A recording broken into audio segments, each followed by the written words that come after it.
My name is Gary Butterfield. My name is Cole Ross. And you're listening to Watch Out for Fireball's Dispatch, the monthly show where we do some things that Cole will list. Sometimes I list them and then Cole lists them again. I'll let you have that one, buddy. Okay. Yeah.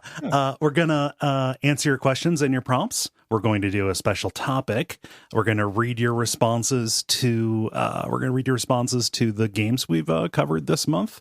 Then we're going to announce next month's. We're going to remind you of next month's and then announce April's games. There we go. Indeed. Yeah, it's going to be fun. We're going to get right into it. We have just also as a special for you Q&A fans. You jackals slept on State of Decay, so nobody had anything to say about it. So we're going to extra questions. Yeah. A few responses this month. Andrew says, please rank the following WoF games exclusively in order of their success as detective games. And we'll go over them. He listed all the detective adjacent games we've done. Yeah. Then any of the ones I forgot, or you can leave some of those out. It's up to you. Yeah. It is up to us. Yeah, no, ultimately it always is. But no, I appreciate this question, especially in light of, a couple of these are ones that we've done fairly recently. I'm going to eschew like a general ranking. I'm going to issue a ranking because I think that's a little bit too granular to do in audio. But I think like a tier, like this is what I want them to be, like a medium, okay, and then this is actually a dog shit one. In terms of like success as detective games, it is almost Return of the Obra Dinn at number one. Yep. Everything else tied for last. Like none of the other games really have you do detective stuff. Right. Paradise Killer, like I said, you do figure out the mystery in that's probably a little bit better, kinda, even though it's very linear and stuff. Disco Elysium is a better game than all of these games, but it's not, you go through the steps, right? Like, it's got detective stuff. You do make some inductions and stuff, but it is generally that's more determined by your stats. Yeah. LA Noire has kind of some detective stuff, like the walking around waiting for evidence that you can pick up is just neither here nor there. It's like a task, because you usually can't leave until you get all the stuff. What makes me put LA Noire up there, like this would be in the top tier if we were doing like tiers. LA Noire I think captures something which is that discerning whether or not somebody's telling the truth, not just based on evidence but also based on their appearance and the way they talk. Yes, it is overblown and everything, but that is an element that is not present anywhere else. And that alone, I think, is like a big part of discerning truth, is not just the subject matter, but, the ways that people kind of present it. Also, a feather in LA Noire's cap is the fact that you can fail. You can fail a task. Yeah. And it will continue on. You can go past, like you can go down the wrong path and like get the wrong person. And I think that kind of wide openness is actually really good and useful. Well, it's very good and useful to a game. Yeah. Like definitely a detective game, but like if you can't make the wrong inductions, what is the point of having inductions? Right. I would agree with that. It's there are demerits for just the cartooniness, obviousness of the lying, I think. Yeah. But I don't know how to get around that. The way you get around it is how Contradiction did it, which is having it not be something where, in Contradiction people lie, it's very obvious, but then you have to find the textual evidence. Yes. And you kind of do that in LA Noire, but the textual, you have like three things. Yeah. You can show them in any given case. The possibility space is too small. Yeah. That's more akin to like the second and third Phoenix Wright games where you have the spirit lock kind of deal. Yeah. Like, okay, somebody's lying to you. and you need to, you'll get into a guided series of questions, almost like the cross examinings, and you have to present the correct thing that contradicts what they're saying. Yeah. That's good detective work stuff. In terms of like on the ground, I think Oberdin's the best. Oh yeah. Like in terms of like actually like inspecting a scene. Sinking City is very linear. Like I don't feel like there's a lot of detective stuff in that. Like it feels cool. You're not doing a lot of induction. Yeah. Or deduction. Leighton doesn't have any really. Yeah. The characters just solve the mystery and you hang out. Same with Thimbleweed Park, I would say. Pretty much, yeah. Deadly Premonition is more, aside from the open world stuff, it's pretty linear. Yeah. The good things to a detective game, and I'm going to say also, we still have not had a great holistic detective game. You mean like Dirk Gently's Holistic Detective Agency? Well, we certainly haven't had that. I'm sure there's actually an Infocom text adventure about that. But we haven't had a detective game that I think operates on all cylinders. The way, clue hunting with the ability space for failure, like you can miss the clues. Yeah. Interrogations, deductions, evidence, like those kind of things, all the steps. Yeah. It's real piecemeal. Like it feels like games either get none or one. Yeah. And there are there's some big ones we haven't played. We haven't played the kind of more recent Sherlock Holmes games, which I understand lean into that a little bit more. And it has been forever since I've played like Ace Attorney Investigations, the Miles Edgeworth one, which is specifically about investigating, but I do not know if that is substantially different, let's say, than Phoenix Wright. I would almost guarantee you can't fail forward in it. Yeah. Like that's not a game philosophy that happens with Capcom really, or that series. Like I'm sure you're just mandatory to get all the things before you can move on. Yeah. Ethan writes, "You are crowned king of video games and are tasked with making the video game industry and games themselves more ethical. What changes do you make as a whole? Quick caveat, video games must continue to exist and be fun." Here's where I just recite the meme. I want shorter games with worse graphics made by people who work shorter hours, and I'm not kidding. Yeah. Smaller scope, less money for executives. It's just redistribution of wealth, which is the answer to like almost everything. Oh yeah, no. There's really no reason for like your Bobby's Kotick to be paid as much as they are. Yeah. No one needs to be that rich, and he certainly doesn't based on what he does and the value he provides. So pay him less, redistribute that to everyone else, and then chill on the deadlines. Like art forward, make the game like it. Yes, you can run into feature creep at that point and stuff, but let's not slippery slope it. There's a happy medium between these two things. Yeah. Like no one has to crunch. If you get to the point where the game's coming out and it's not done yet, you delay it. Like delays are really the answer.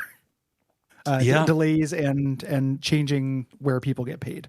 Yes. So no one has to crunch and everyone is fairly compensated. And then job security would be a big thing too. Yes. And I think that would be awesome because then studios would have more of a set identity.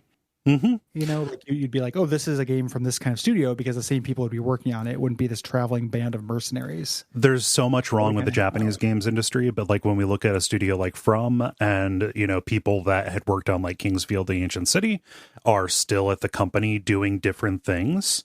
Like I think that is super important. And the fact that just by and large, the majority, a huge chunk of the staff and thus a huge amount of like institutional knowledge is just flushed down the toilet to be spit back onto the market whenever a project finishes. That's pretty deleterious. Yeah. That's like that's not that would be a big thing that I would get rid of 100%. It's so funny. So ruling out the one thing that would fix this, which is good labor rights and proper distribution of wealth based on, the efforts that are put in, ruling the one thing that would fix this out. What do we want to gnaw on the edges with? Oh, I mean, I don't want to rule that thing out. No, it's just the answer. And, it's funny how that's how the conversation usually goes. Yeah, like it feels like it's too direct. But the other thing too is that your Chickens Little and such are going to be like, oh, games won't exist and won't be fun then. Yes, they will. Yeah. I think that, there are people who disagree with it. There's like tons of games out there. Yep. Stance. But I think they're wrong. I mean, I think they're like provably wrong. Yeah. Even people who are just play mainstream games, like there are people who don't look at indie games at all and just want gigantic tentpole releases and be like, oh, there's nothing coming out. All those people right now are like Elden Ring or Horizon. And both of those, I don't know how long Elden Ring is, but it has potential to be long given it's from Stuff game. And Horizon's like 100 hours if you do all the stuff. Yep. Like you are fine. If that happened, if these were not coming out in the same month, if they had to delay again, you would be okay. Yeah. I promise. The worst case scenario, you have to try something new. Yeah.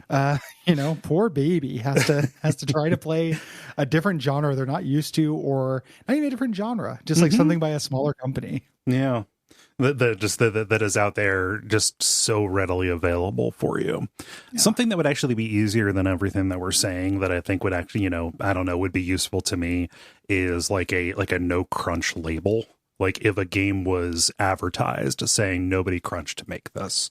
Yeah. And there have been studios who have done that. Slime Rancher, that studio who makes that very good game, doesn't do crunch, and they're really open about it. And I think that is cool. Could studios lie about it? Yeah, but also weaponized. Oh yeah, like the second it became advertising, it would be like, we can technically put this on, right? Because we did turnover. We fired everyone as soon as they got tired and hired new people. Like, yeah, I suppose incentives get weird, but. The actual secret answer at the base of this is that things are just going to continue to get worse and worse and worse. Oh yeah, no. And even as the king of video games, we'd have no power over market forces. The king of video games, still lives in hell. So yeah, it's largely a ceremonial title. Yeah, I mostly cut ribbons. Yeah, you mostly cut ribbons. You're an ambassador. And you represent video games as kind of a culture, but the actual power is not held by the king of video games. No. King in name only. Kino. Doug asks, recently I decided to play Metroid Dread and quit on the last boss to watch the ending on YouTube. Looking back, I realized I've noped out of a large number of games at the last boss. Returnal, Blasphemous, Bloodstained, the list goes on and on. I realized the price for mastering these fights was too hard for the reward. I'm too old to care about gamer cred or get good. Hey, as a kid, I beat rentals on the NES. Your millennial ass can't conceive of, young straw man. Is this just me or a failure of game design? I've listened to your thoughts on good boss fight design, but how do you think a game should approach the balance between challenge and fun? I mean, that is a really difficult question to answer because I think it changes, per example. Don't worry. That last boss in Metroid Dread is a fucking nightmare. So don't feel bad. A, and B, I would prize fun, but you get into problems where, somebody says, actually, I like having my ball stomped on by a video game. Yeah.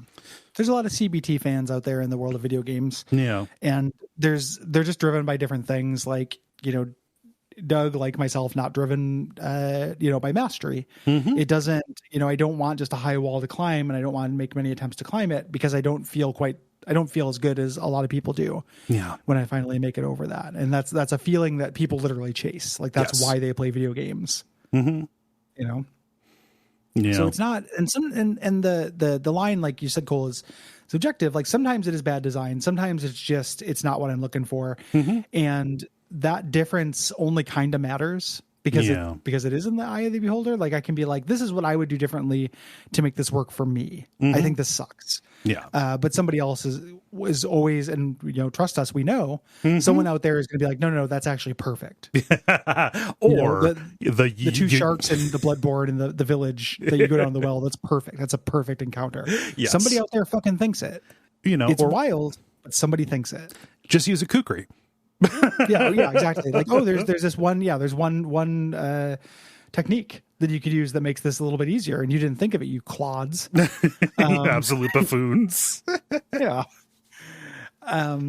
So I don't know what the balance is. I personally have tons of affection for every single game that has ended in a mechanical anticlimax. Your Gwyn's and your True King Alliance. Yeah. You know, give me something that is down note and sad and easy, because you've already done the entire game, so you've essentially already won. Yeah. You know, this little final little bit in order to unlock the final cutscene does not feel meaningful to me usually. No, I like the final level last boss, you know, which is just like, hey, this whole thing holistically, not just you taking out.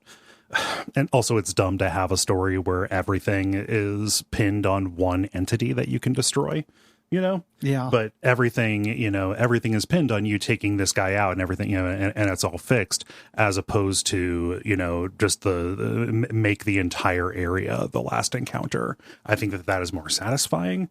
And I think that it is also smarter because it distributes the potential failure points, as opposed to putting it all on one encounter, which is almost usually tuned like dog shit. That's the thing too, is that in the world of video games, there is a limited verb set in how to scale difficulty. Yeah. And it feels like a lot of times it is just done just by increasing, you know, more health, more damage, more phases, you know, as opposed to like a more interesting approach to it. Like, instead of just more phases, more interesting phases. Maybe this forces you to do new kind of things, or things to a degree that you didn't do before, not just sustained perfection. Yes. You know, or you know, and to me that's just, and again, tons of people love it, but to me that sucks. And don't feel bad about noping out on YouTube. That's valid. Yep. You know, that is a cheat code that we all have, and you don't even have to buy a Game Genie to use it. Yep. Who cares? You know, and if you care about how other people do that, if you're listening to this, you're like, man, Doug didn't really get the real experience of Metroid Dread. Reflect. Yeah. Because that's a wild attitude. Like, you know, Doug's okay. Yeah. He's not writing this in as like a suicide note about his shame. You know, he's okay. Like he's still like, Doug loves Returnal. Like he had a lot of fun with that game and really liked it. His joy is real. Fun is real. It's not something that you get to decide whether somebody had real fun or not. Yeah. No, you can still play video games, but a part of your hobby is coming down hard on other people for how they play. I'd recommend another hobby in addition to replace that one: jigsaw puzzles. I did one over the weekend that was really difficult. Did it with my grandma. Nice. Yeah. They've gotten bonkers, Gary. I just look up completed jigsaw puzzles on YouTube. Well, what's weird is they ship it with the walkthrough, which is the picture on the front of the box.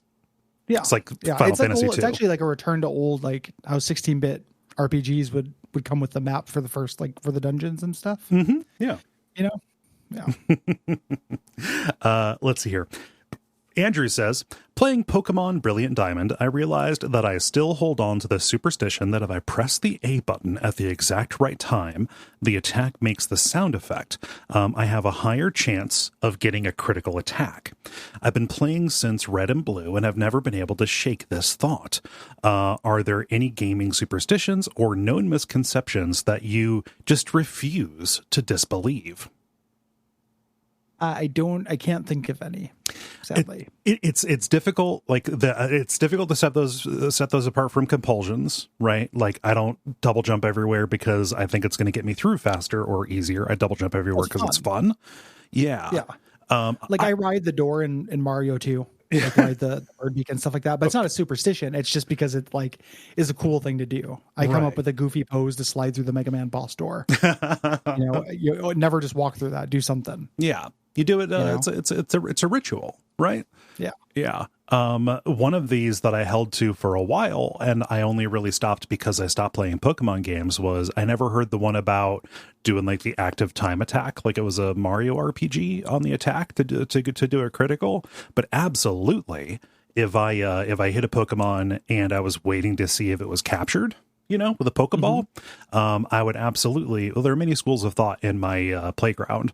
There was either tapping. You know, tap the A button as fast as you can to make sure that it holds, or hold down on B at the exact right moment that it starts wiggling for the third time. Oh, yeah, and that'll my instinct is to not press it like a Jenga tower. Yeah, You know, like whoa, hold still. Yeah. But yeah, it's not for me. It's not a thing really that confers advantage. Yeah. So, Alex says, in middle school, my friend Brent and I were obsessed with Star Wars Galaxies. Every day at lunch, we would share cool things we had found, awesome deeds we had performed, and which Gundams we had somehow modded into the game, in instances in which we were sure we had just missed running into each other in the vastness of the galaxy far, far away. This went on for most of the year until Bionicle came out, and we suddenly had much more important things to worry about. However, neither I nor Brent had owned or played Star Wars Galaxies, and personally, I didn't even have home internet at the time. We just happily lied to each other for several months, playing along with this weird fantasy we had created where two kids played a computer game. We never acknowledged this or brought it up again after we had moved on to other, more real and infinitely more bionicle-lastical things. That's an adjective for bionicle-like. What is the most bonkers lie you have ever told or been told about a video game? God, I love that in middle school, Alex and his friend basically did the sketch from the Amnesia episode. They did. Yeah. But I have a much more condemning word for it. Gaslighting. But what if they were doing it together? They're like both like intentionally were lying to each other, but unintentionally they were creating a folie à deux. Yeah. Did you hear the rumor that Alex and Brent were under the bleachers gaslighting each other all night? Oh, this is so good. I love this because when I was reading this response, I was like, Star Wars mods? Like, who put Gundams? Like, I never played that, but I followed it because it seemed interesting, just like reading about it. Like, I never read about a fucking Gundam. I was into Gundams and Star Wars Galaxy at the same time. Come on, dude. And then I got to the end and I was like, oh, there we go. That owns. I love this behavior. Yeah. It's very like kid. Yes. Like it's very much a kid thing.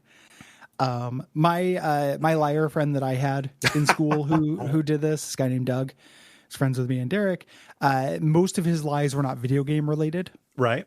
Like he just lied about life and other things, but every once in a while he would lie. So we were really into adventure games and playing them kind of as a group. So when I played through played through most of the Leisure Suit Larrys with those two fellas, and he used to lie about unlocking nudities and the like, various things like that, and then he'd be like, oh, I can't get to work. But then he was also like the guy who used to lie about like everything. Like my favorite moment is he made a bologna sandwich and he put just an inhuman amount of hot sauce on it. Just being like, oh, I really love hot sauce, I like spicy, I'm really, really styling. He took a bite out of it and then had to spit it out and was like, oh, I forgot I'm allergic to bologna.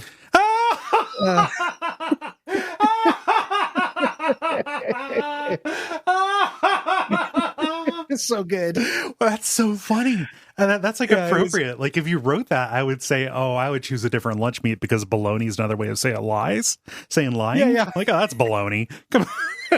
It's very funny. I'm allergic.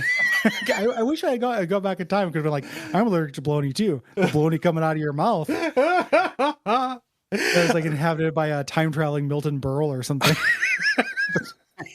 Like arm leaped from Krasner. I love that so goddamn much. It was very funny. Why didn't you this is the first time that I'm hearing this. When we were talking about our personal Dermots, you never yeah, that's a real Dermot kind of thing. It was weird. It was sadder than Dermot. Oh, okay. Which is a real damning thing to say, but it was just he didn't have like badass confidence. Okay. He had weird, like, I don't know. It had a real different style, but there was some Dermot DNA for sure. Yeah. Like I had like a couple of friends who would lie about like reviving Eris, Sure. Just like all the ridiculous things they did. And I got her, but then when she died in combat the next time, she was gone forever. Just a bunch of stuff like that. I had my liar friend, like this is real young, like first or second grade, had a liar friend named Brandon, who just was always making stuff up, but I kind of knew, and I would just like ask him questions to see how much further I could get him to go, And like one time he this like first or second grade at recess, he was telling me about like, oh, my uncle, he got me into the studios where Star Wars was made, and he showed me like an actual lightsaber. And I was like, oh wow, like how does it work? Like, you know, do they hurt? And he's like, oh man, they cut off my forearm. And I was like, oh, wait, what? I mean, this was a person who had both of his hands, all of that kind of stuff. Seems like an easy lie to disprove. Yeah. And I said, well, like, I mean, so like, how do they put it back on?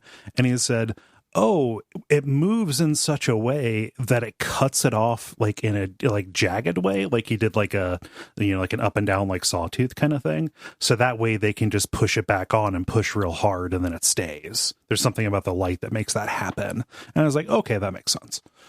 That's like scary. That guy had that's like in 40-Year-Old Virgin where he's like thinks when you grab a breast it's like a bag of sand. Like he doesn't know how bodies work. He did go on to be one of the lead developers on Resident Evil 7. Oh yeah, that's very very good. Of course. the yeah, that to me is scary. I would think that my friend was a replicoid or something. Like scenario. Oh man. At some point, like I feel a little mean about it because like Doug's gone on and been like a normal dude and stuff, and he's fine, you know. But some of that guy's lies and stuff were just like incredible stuff. I'm sure if I mean, saying it on the show, who knows how he would feel about it. But he's got to have some kind of just like, yeah, I did that. It was that would be the thing. I'm laughing about it now. You know, like I have no hate in my heart for Doug. Yeah. And I understand why somebody would do that. You know, like I get it.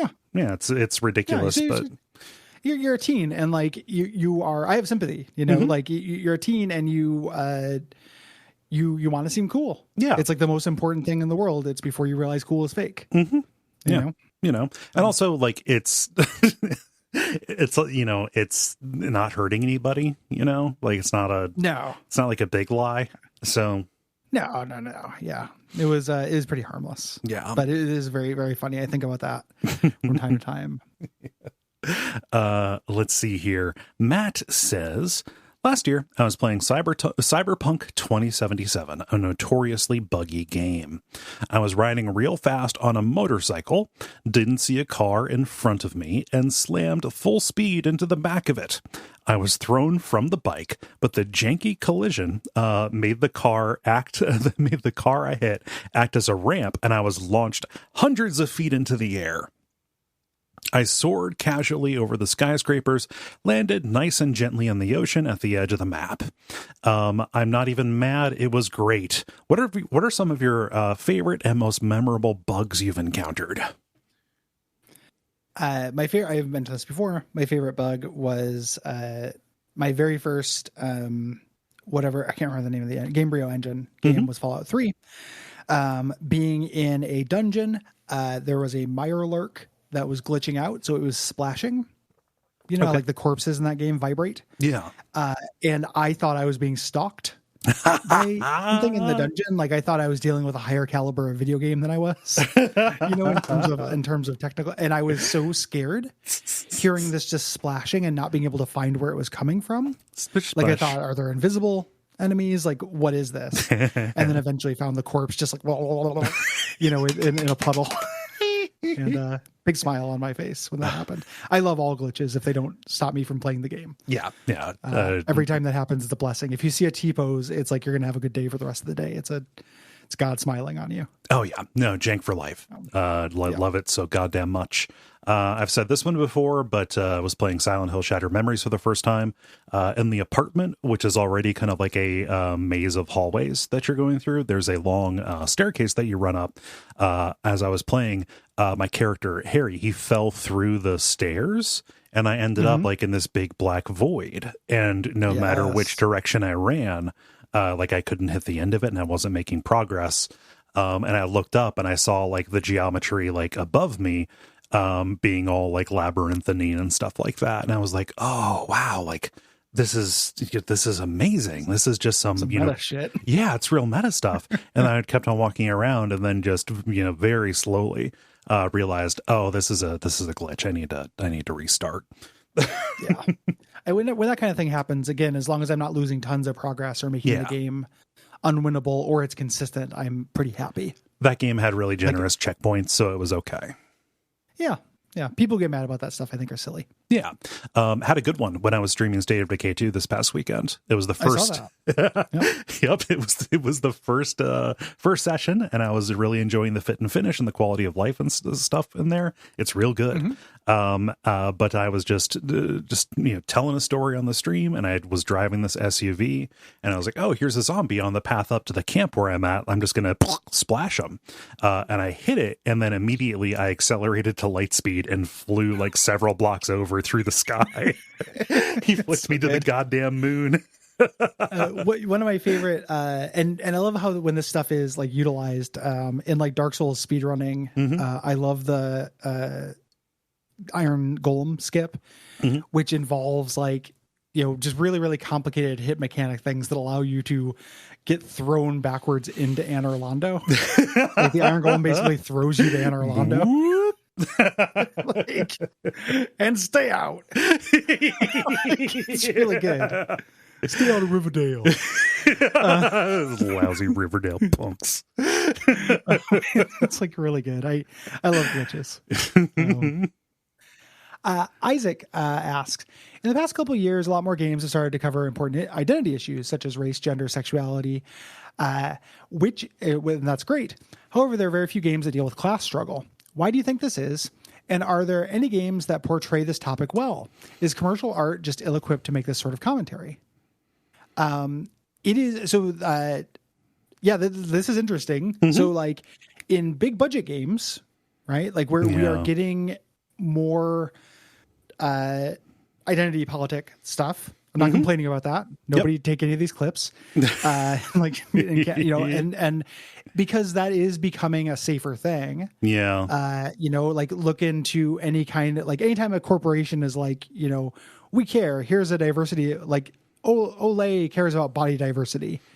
Here's a beautiful model who is 10 pounds overweight. Yes. Like doing that kind of thing. It comes off as silly, but not as silly as if like EA was like, hey, here's a video game about exploiting people. Yeah. Like that, that would just come off like horribly. We tend to get stuff in smaller games that deal with this economic realities well. Yeah. It's still rare, but it does happen. Yeah. Disco Elysium, obviously, as a game that shows, not just stratification, but also the forces that impose it, Yeah. And then you get games that actually like enforce privation, like, your cart lives and the like, that are, about the mechanical sense. Papers, Please. Yep. Economic struggle is a really big part of that. Like you run into that kind of thing with indie stuff. I think the reason why you don't get it in big games is because one, it would be like crazy hypocritical, wouldn't go over well. And then I think also, not to sound like a conspiracy minded person, but it's just not in their interest. No, it's, yeah, you're not going, it's just one of those things. Like, even if they're not, intentionally squashing those games, part of the hiring process, at least for, like visionary talent that they have, like people are going to come up with concepts. Part of the hiring process is that you wouldn't bring somebody on who would be a radical, like that. Yes. And it's, going back to my first, like, let me clarify that first point I was making, because this is what makes that, not sound like I'm complaining about identity politics. So when Oil of Olay decides to do their diversity stream, the reason they're doing that is because it is more profitable. Yes. Same with greenwashing, right? I think everybody understands this about greenwashing. Yep. Yeah. Greenwashing, queer bait, queer washing, like all of these things. When a company does that, it is not because they have all of a sudden decided now we care about this. It's because it is more profitable. It is not more profitable right now. Like, even though the winds are blowing, like eventually, I do think that if we live long enough, there will be class awareness will go up, but it hasn't hit that tipping point right now where it is popular enough to make more money. Right. And there could be an argument about whether it ever could be profitable, because it's also a question of, is it profitable for the correct people? And by correct people, I mean people who already benefit from money being funneled upwards. Yes. And this is not me to say that there is no value in representation or games about race, gender, or sexuality just because it's more profitable. It's complicated. It can be both. Yeah. Like it is good that there is more media, games, and things about that. Yeah. Even if it is motivated for reasons that are not altruistic, it still can have a good effect. For like smaller games that have handled some of this, I want to say one of the DLCs, like one of the alternate campaigns for Frostpunk, is specifically about class struggle. Like it's the peasantry that leaves to set up the colony first, and then the nobility shows up afterward. Yeah, and you have to decide, what you're going to do. Sacrificing that lord for the greater good. Yeah. Great gaming moment. Yeah. And there have been, like in the Haunted PS1 demo discs and Dread X collections and stuff, there have been smaller, like horror games that have looked at class kind of stuff as well. So if you go hunting around in there, you're going to see that too. Yeah, it's extant. Yep. It's rare, and I think it's because it's not profitable. Let's see here. Ryan says, with it currently being the middle of the Minnesota winter, I'm on a small play cold games kick with another run at The Long Dark after replaying some Frostpunk scenarios last month. Both of these games nailed the audio atmosphere of being in a blizzard in their own ways. So I was wondering, what are some of your favorite examples you've found of games hitting their sound design perfectly? Boy, what do you got, Cole? Like Silent Hill? I mean, of course. Silent Hill? Yeah. Do you just want me to say the obvious thing so you can have time to think of your Bart. Say the Silent Hill. Yay! I mean, obviously, just as opposed to being a fucking parody of myself, I would say sound design is incredibly important for horror in general. And when that falls down, it falls down real hard. They just that is the essential spice that you need to make that particular dish. I think that Dead Space, would be a substantially worse game if its sound design, specifically in 1, but it's also present in 2. But like 1 is very much trying to make you feel entombed in that space station, or feel entombed in that gigantic ship, that is falling apart around you. Like playing that in surround sound early on was kind of a revelation for me. So I think that would be like the obvious thing to say, like right out the gate. Yeah, I don't really have too much more to add. I find that like outside of stress games, as a broader category that contains horror games, it tends not to be as important.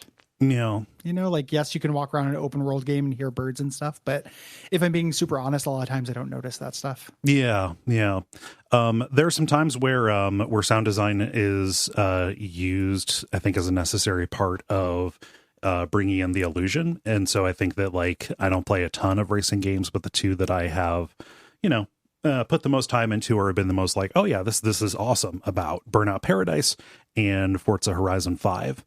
Both of those do an amazing job of kind of like leading into making you feel like you were in a car that is being pushed into its maximum limits. The engine sound is, I think, just as important as like the screen shakes and the weird like fisheye zoom that they do. So I think that's pretty important as well.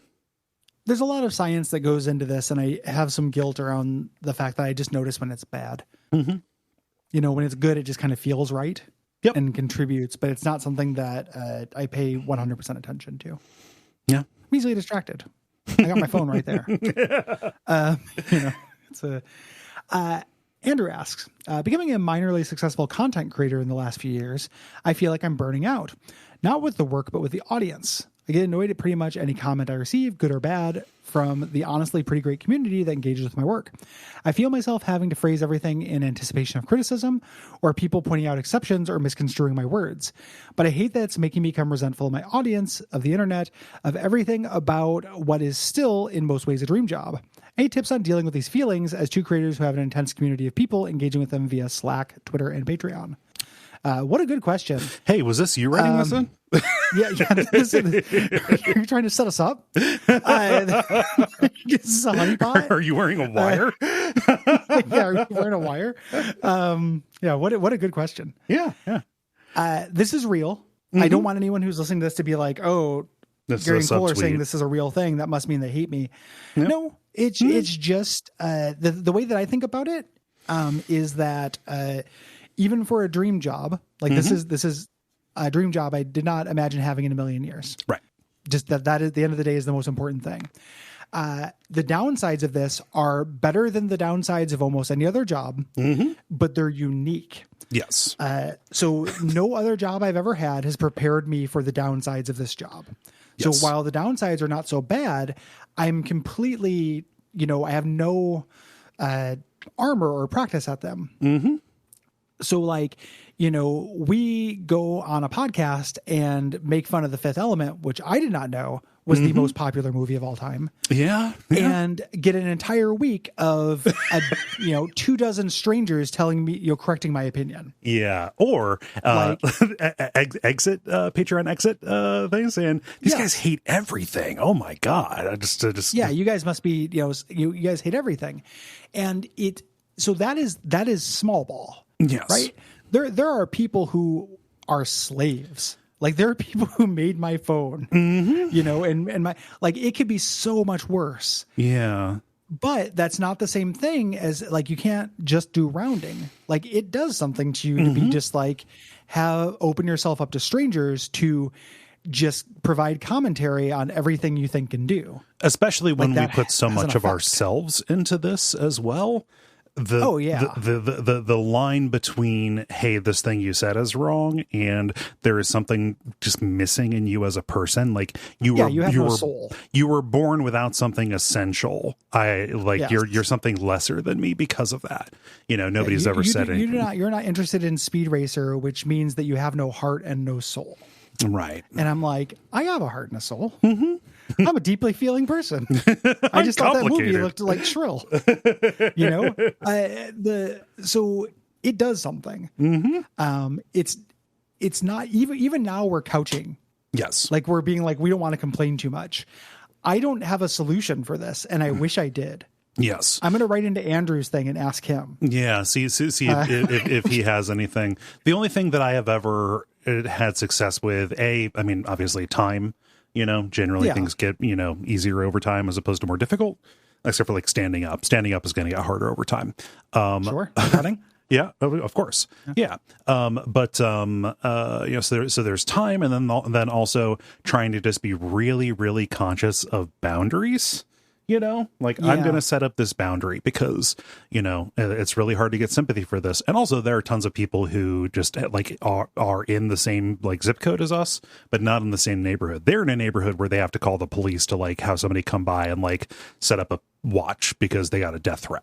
Right. Yeah. We're not forwarding anything to the FBI. They're a woman and they just get not only an order of magnitude more comments, but an order of magnitude grosser. Yes. And more personal comments. Like no one's, DMing me and saying they want to drink my bathwater or some shit. Right. Trust me, it's not good. It's the worst tea you ever had. Yeah. I'm happy that there is a pipe that takes it out to the house or out to the street most of the time, Yeah. So aside from couching it that way, boundaries, it's a lot of this is kind of like, imagine if wherever you lived, there was just a window open that anybody could walk up to and shout in at any time. And then also having your house on a main thoroughfare. Eventually you have to close those windows if you're able to. And if you're not, you have to build a window to put there. Right. You can still look out and see, but like, I don't know, like this pipe doesn't go this direction actually. No. Well, and it's also hard because that's something that I say I'm working on it, but I've been working on it for 4 years. Right. or 5 years. I've been working on it for half a decade trying to enact that. And it's a thing where if you're not good at that initially, it becomes harder.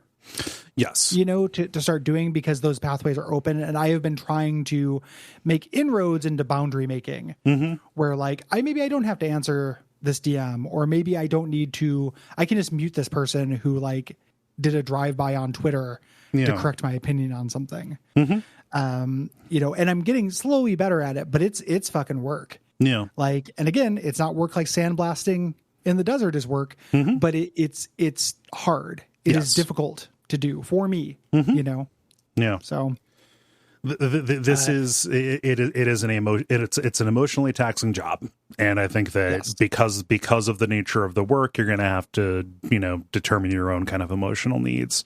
If there's burnout happening, I think the proper response to any kind of burnout is a short break and then renegotiation.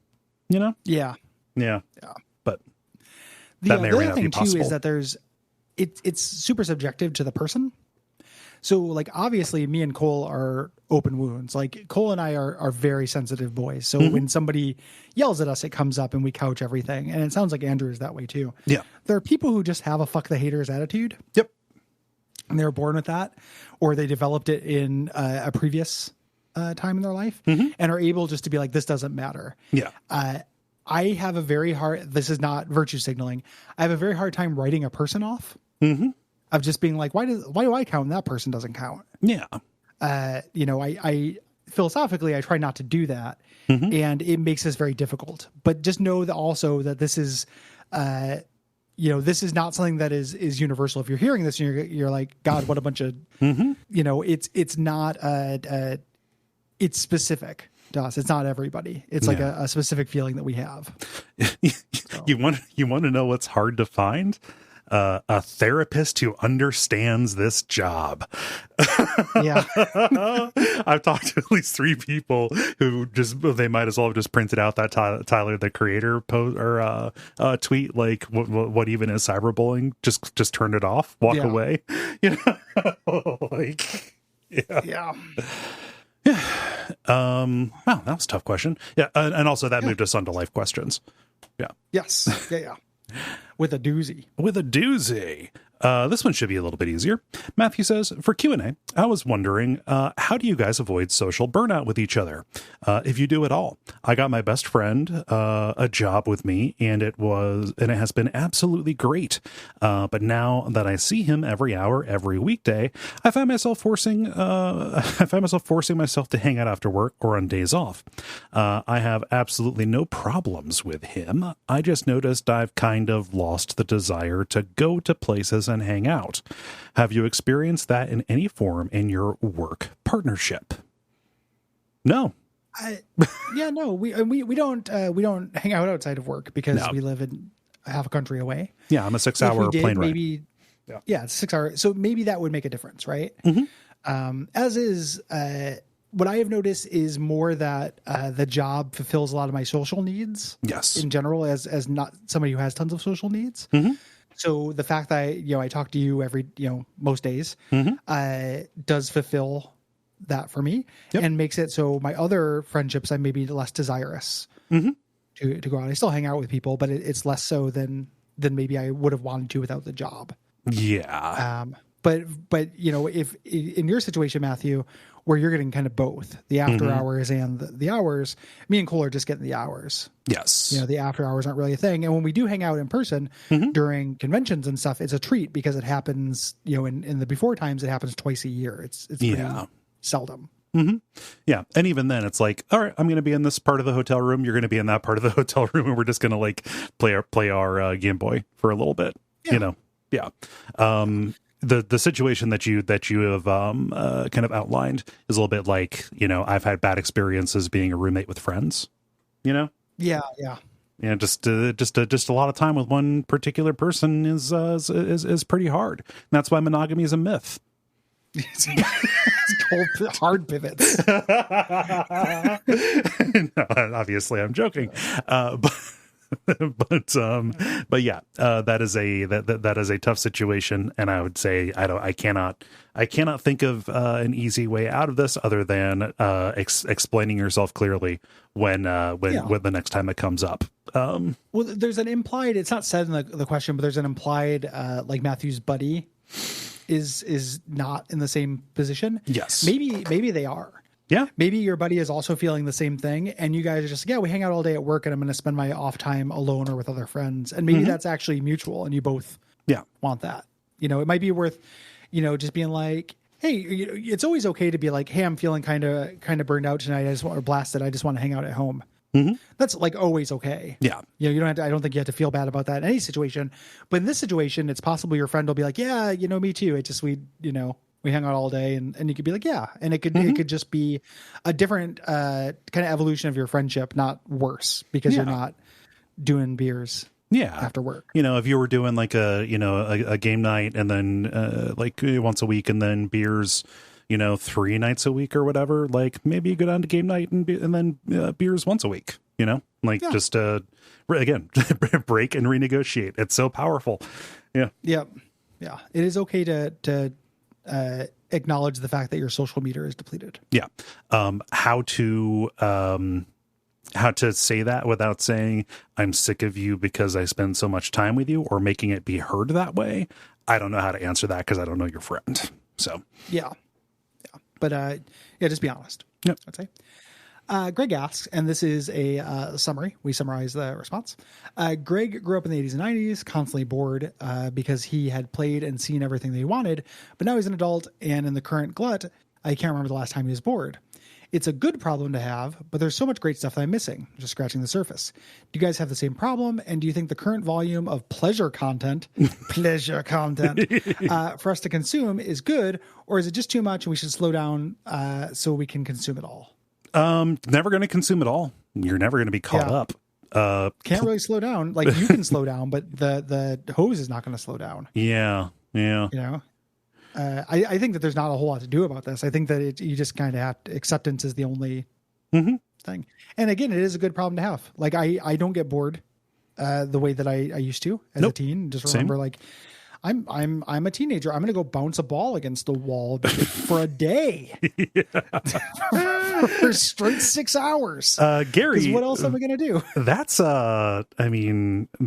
that's like somebody who collects severed heads. That's like what they do in between kills. Well, I'm exaggerating. Okay. You know what I mean? Yeah. Like it just I'm a teen. I don't have anything to do. Me and my friend are going to go like walk somewhere and throw rocks.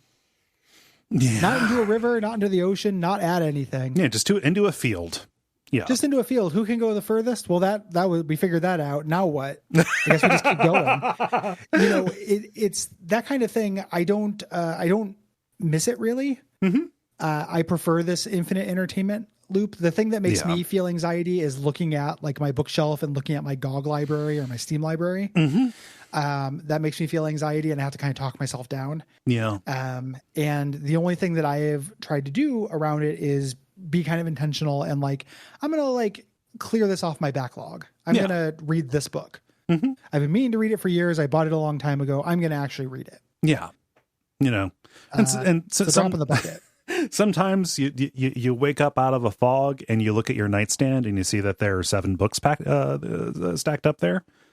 Like how did that happen? All right, well, I'm going to take 6 of these out. I'm going to leave just 1 here and try and just keep it to 1 until I finish this. Then I'll bring another one over. Yeah. Yeah. Yep. That is the way. That is the only thing I can possibly think of. Yeah. And then also, I don't know, like.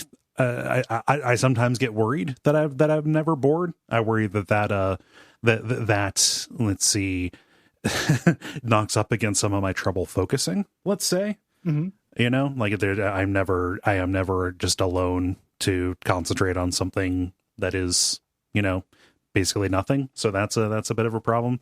And also, I've stopped feeling bad about just consuming what it is I feel like. I have seen any number of shows a number of times, and I will pretty much always just sit down and have Bob's Burgers on. I could be watching other stuff, but that is something that is easy, and I can watch 22 minutes of it and feel sated and move on to something else. Or I can put it on and set a timer on my TV and just fall asleep to it. So, Yeah. you know. My recent spate of anxiety around this, what I've been trying to do is consume a new thing every day. Yeah. So it doesn't have to be like a big thing. It's not like I'm watching a new movie I haven't seen every day. Right. But at the end of the day, I want to watch or consume something I have not consumed before. Mm-hmm. And that, be it a chapter of a book or whatever. And that's been doing me all right, but I'm not making a dent in the infinite pile. Yeah. Let's think about the infinite. You can't dent it. Yeah, you can't dent it. Undentable infinite. And it's fine. I've just come to peace with it. I had to change myself because I couldn't change it. Yeah. Let's see here. Kill Hamster writes, this is a life question for Gary. I also live in Portland. I moved back here about a year ago after living abroad for quite some time. Overseas, I had a group of musician friends I worked and jammed with pretty regularly, and I really missed that. I know you're in a band and probably have musician pals here. Are there any good groups to join or meetups to be looking for to fall in with folks who need production, mixing, mastering, and synthesizer expertise? I'd love to meet some folks and get back into working with others, but I've been kind of a hermit since I moved back to the States. I don't have a good answer for this. I wish I did. Mm-hmm. I am not... even back in when I've ever been part of a scene, like I don't know Portland musicians in a general sense. Yeah. What I did was I took out a Craigslist ad, looking for a band, and then met Andrew, who plays guitar in our band. And then we took out another ad and met Brian, who plays drums. And I know a couple different musicians, mostly because ones who I had dated, and then that's really it. Yeah. So I don't know the scene. I just wanted to find a collaborator, not a crew. So I don't have a good answer for you, sadly. Mm-hmm. I wish that I did. Yeah. So just trying to find an individual person might be a pathway to meeting more people. Yeah. So like, for example, Brian, who plays drums in our band, he knows a lot of bands. He's a Portland lifer. He knows a lot of folk. So like, if I were interested in that, I could be introduced via him. It's not a drive that I have specifically. I just want to collaborate with a small group of people. Right. So I'd recommend just trying to find an individual to work with. Find yourself a band buddy, and then kind of go from there is my only advice. Yeah. Portland is frustrating about it. I've told this anecdote before. It sounds fake, but when I put out my advertisement, I was looking through Craigslist for band things. I just wanted to write songs, and everything was like pirate rap band seeks theremin player who also can do backup vocals. Like it was very parody. That was literally like a real thing I found. And I was just like, this is a fucking cartoon city. This is fucking Toontown. This is stupid. Why are all these novelty bands here?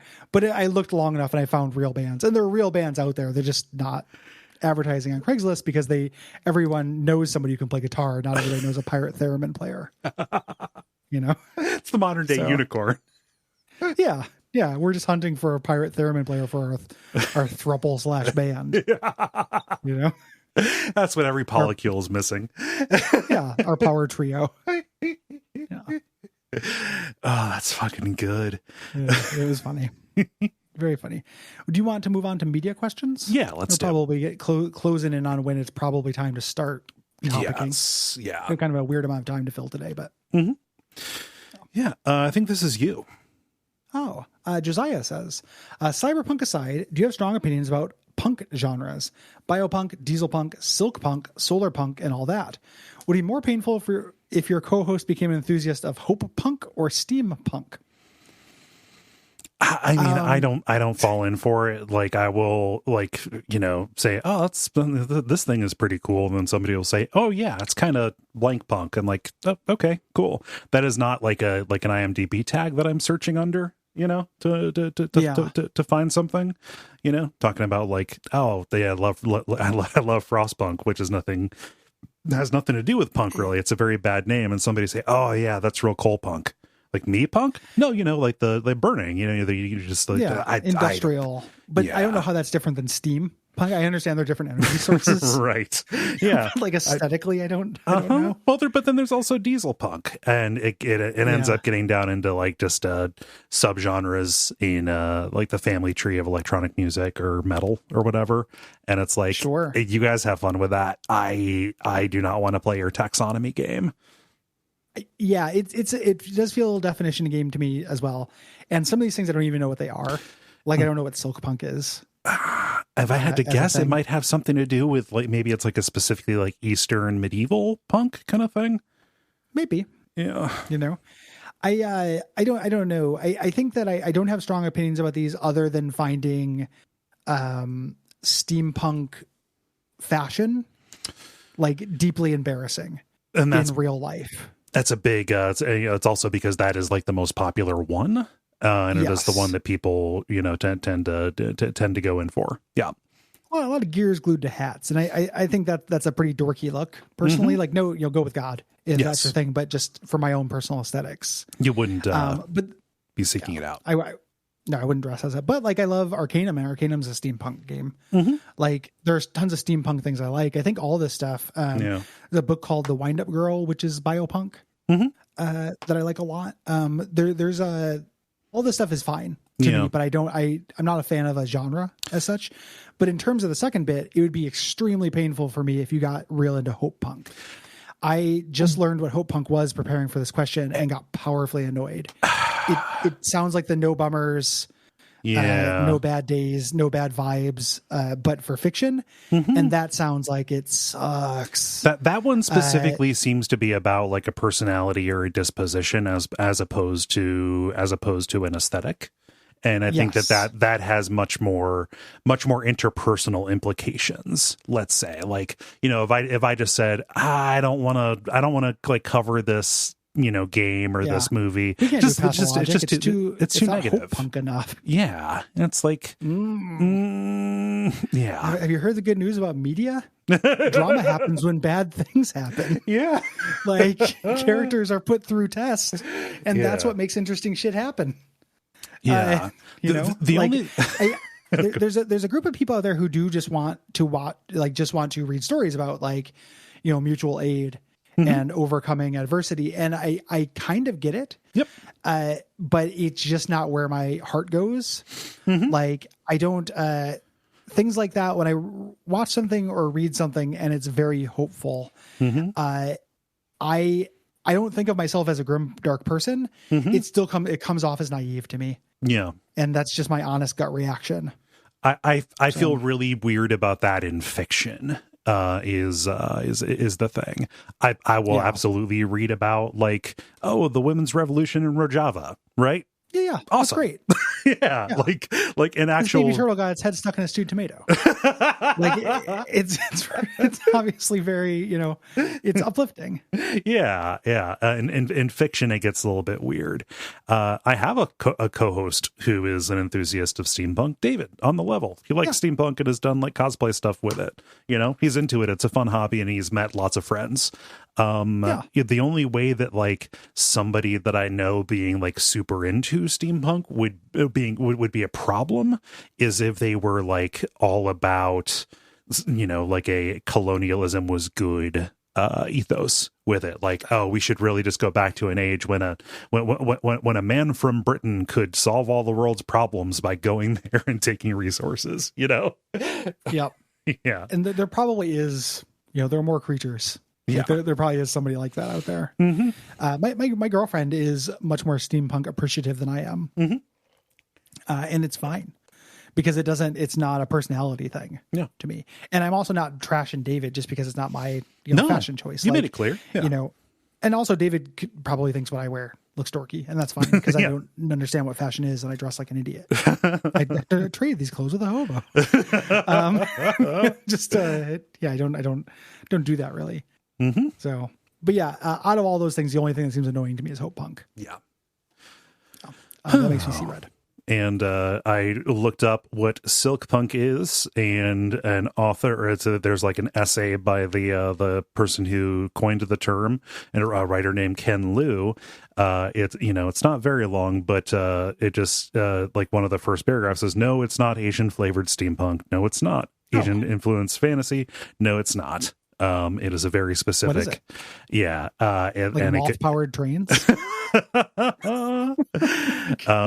Like it was specifically descriptive of like one particular book that he wrote, and other people started using it. And I would say maybe that's not yours anymore, but also yeah, and also maybe everything doesn't need to be categorized. Yep, like this. I think it is weird to be a fan of one of these things a little bit to me. Mm-hmm.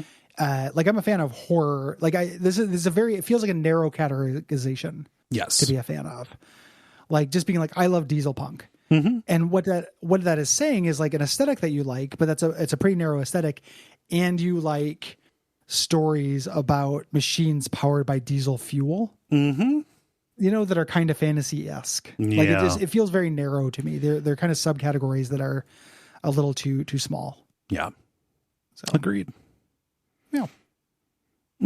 This is you. This is me. James writes and says, "Hello, Gary and Cole. I recently finally listened to File Underwater. For the uninitiated, File Underwater was Duckfeed's limited series in which Gary and Cole analyze every REM album. I really loved the series and was wondering, have your thoughts on any of the albums changed since the shows came out in 2017? Gary was fairly middling on Reveal back then, but in a recent podcast, I'm pretty sure he mentioned that it's the favorite REM album in his band. And Cole, is your number one track still Begin the Begin? Thank you both for helping me rediscover a band which I periodically remember is one of my all-time favorites." I think I was saying Reckoning. Okay. Both my bandmates, if I said on a podcast that their favorite REM album was Reveal, I would be booted from the band. Mm-hmm. I am more friendly on late REM than either of those two dudes. Yes. They hate that stuff more than I do. REM basically died with New Adventures with both of them, and that's fine. Yeah. Not the wrong attitude, I think. Mm-hmm. I have not reevaluated Reveal. I've listened to REM since then. I also just every once in a while I'm like, oh yeah, REM, and I just put it on and listen to a lot of the records. And Reveal is still fine to me. Yeah. It stands up better to me not doing it for the show where I have to like just listen track by track. Yeah. And try to come up with something to say. If I just kind of like flip around, it's a better record for me, but I still put it firmly in the bottom half. Yeah, like Accelerate it sunk for me a little bit. Collapse into Now has risen kind of steadily. I think Green has risen steadily for me. Like I find myself going back to that one quite a bit.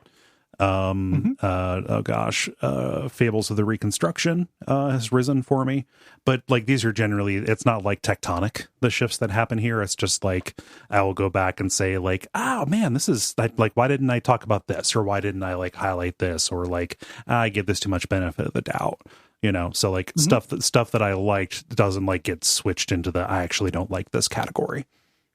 Yeah. In a general sense, like my sense of REM isn't like a constantly shifting thing. Like they're just quite solid. It's just one of those things about a band that hasn't released music in 10 years.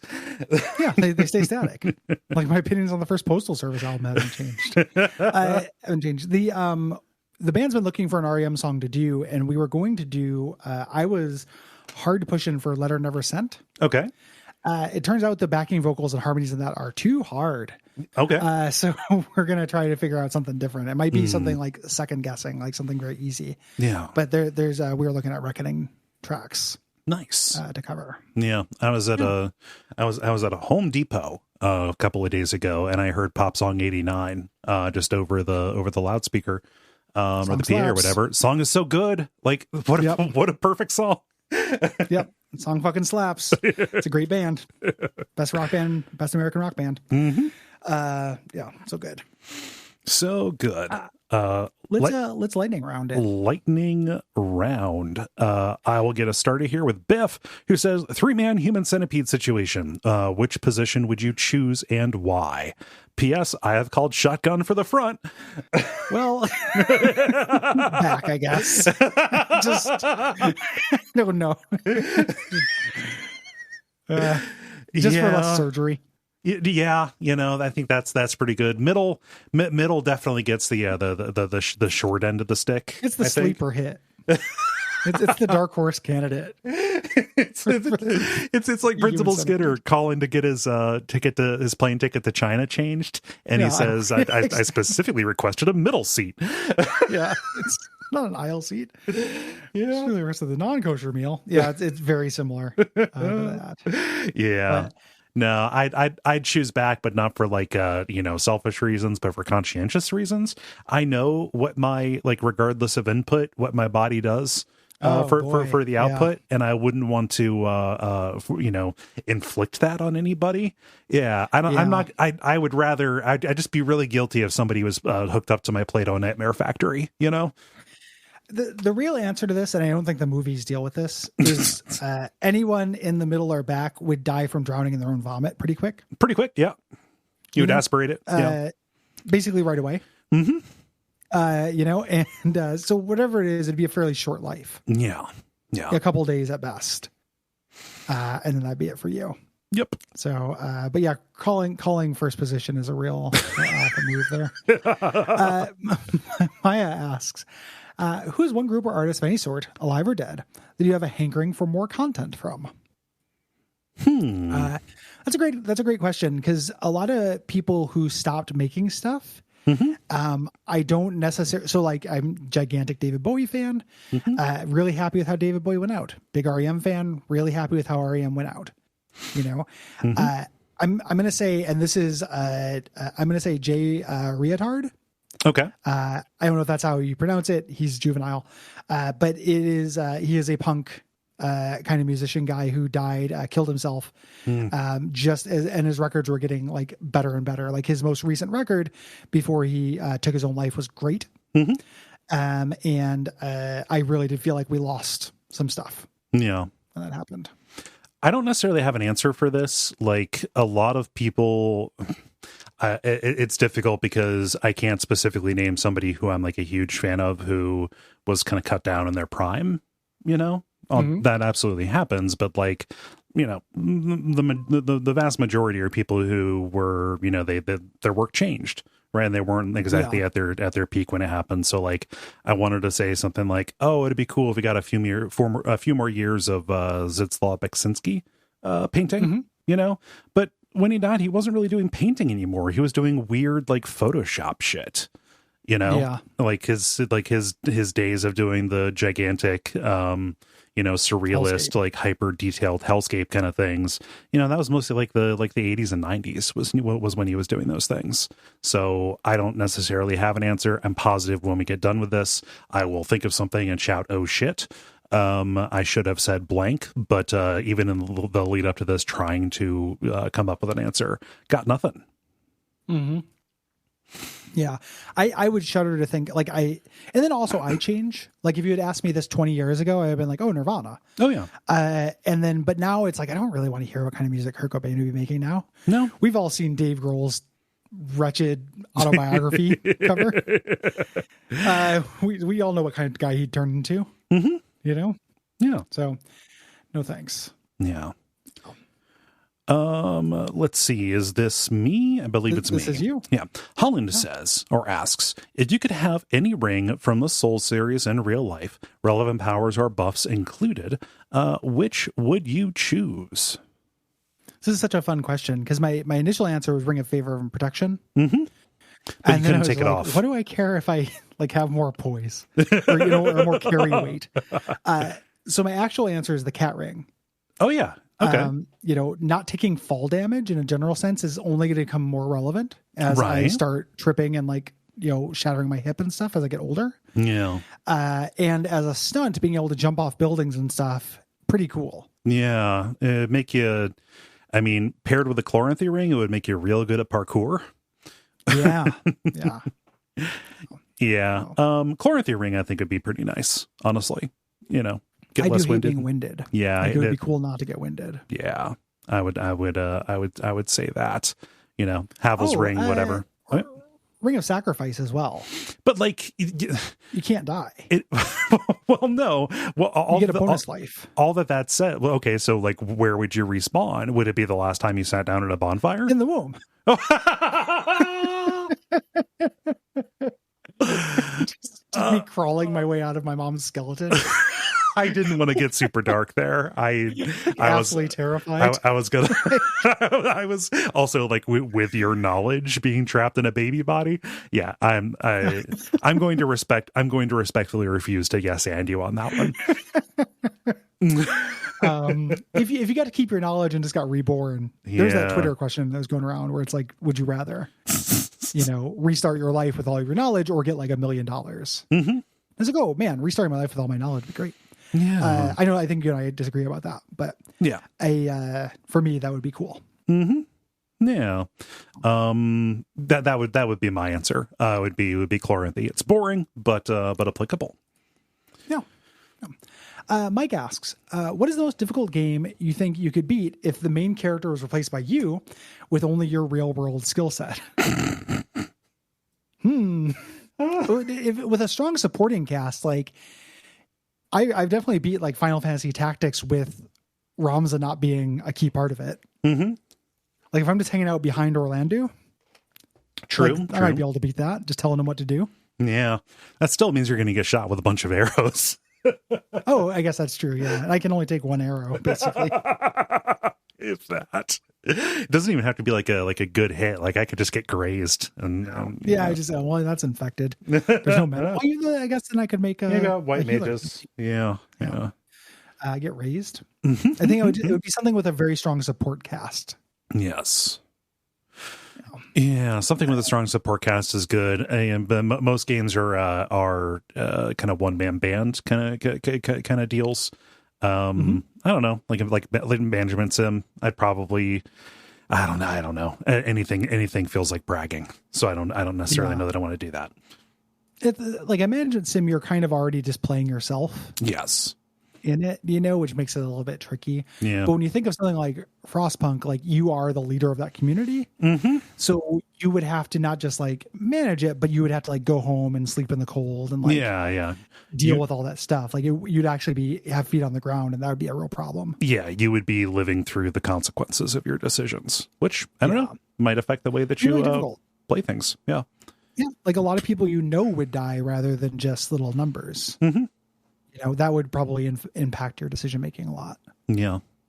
It's a hard question. Yeah. Gabriel asks, what do you guys think of pork rinds? I ain't gonna get them. Yeah, they're good. Mm-hmm. I have above my fridge sitting a bag of, so there's a company called Dots, not to buzz market, that makes pretzels that I really like. Mm-hmm. And they did pork rinds as well. And I haven't opened it yet, but I'm very curious to see what their take is on the humble rind. But yeah, I like a pork rind. I don't eat them a lot, and when you get a chance and you can get chicharrones, like you can get fresh pork rinds, they're so goddamn good. It's like one of the best snacks in the world. Mm-hmm. Just regular pork rinds are merely like pretty good. I ate a few pork rinds. Mm-hmm. Yeah, it wouldn't be the first thing I would grab, but also I will not turn my nose up at them.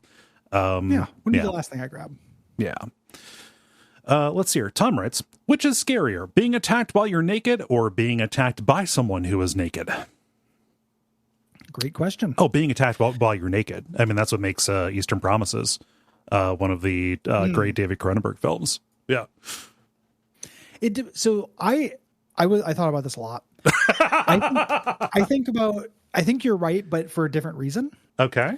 And that is that if I am attacked while I am naked, I am in my home.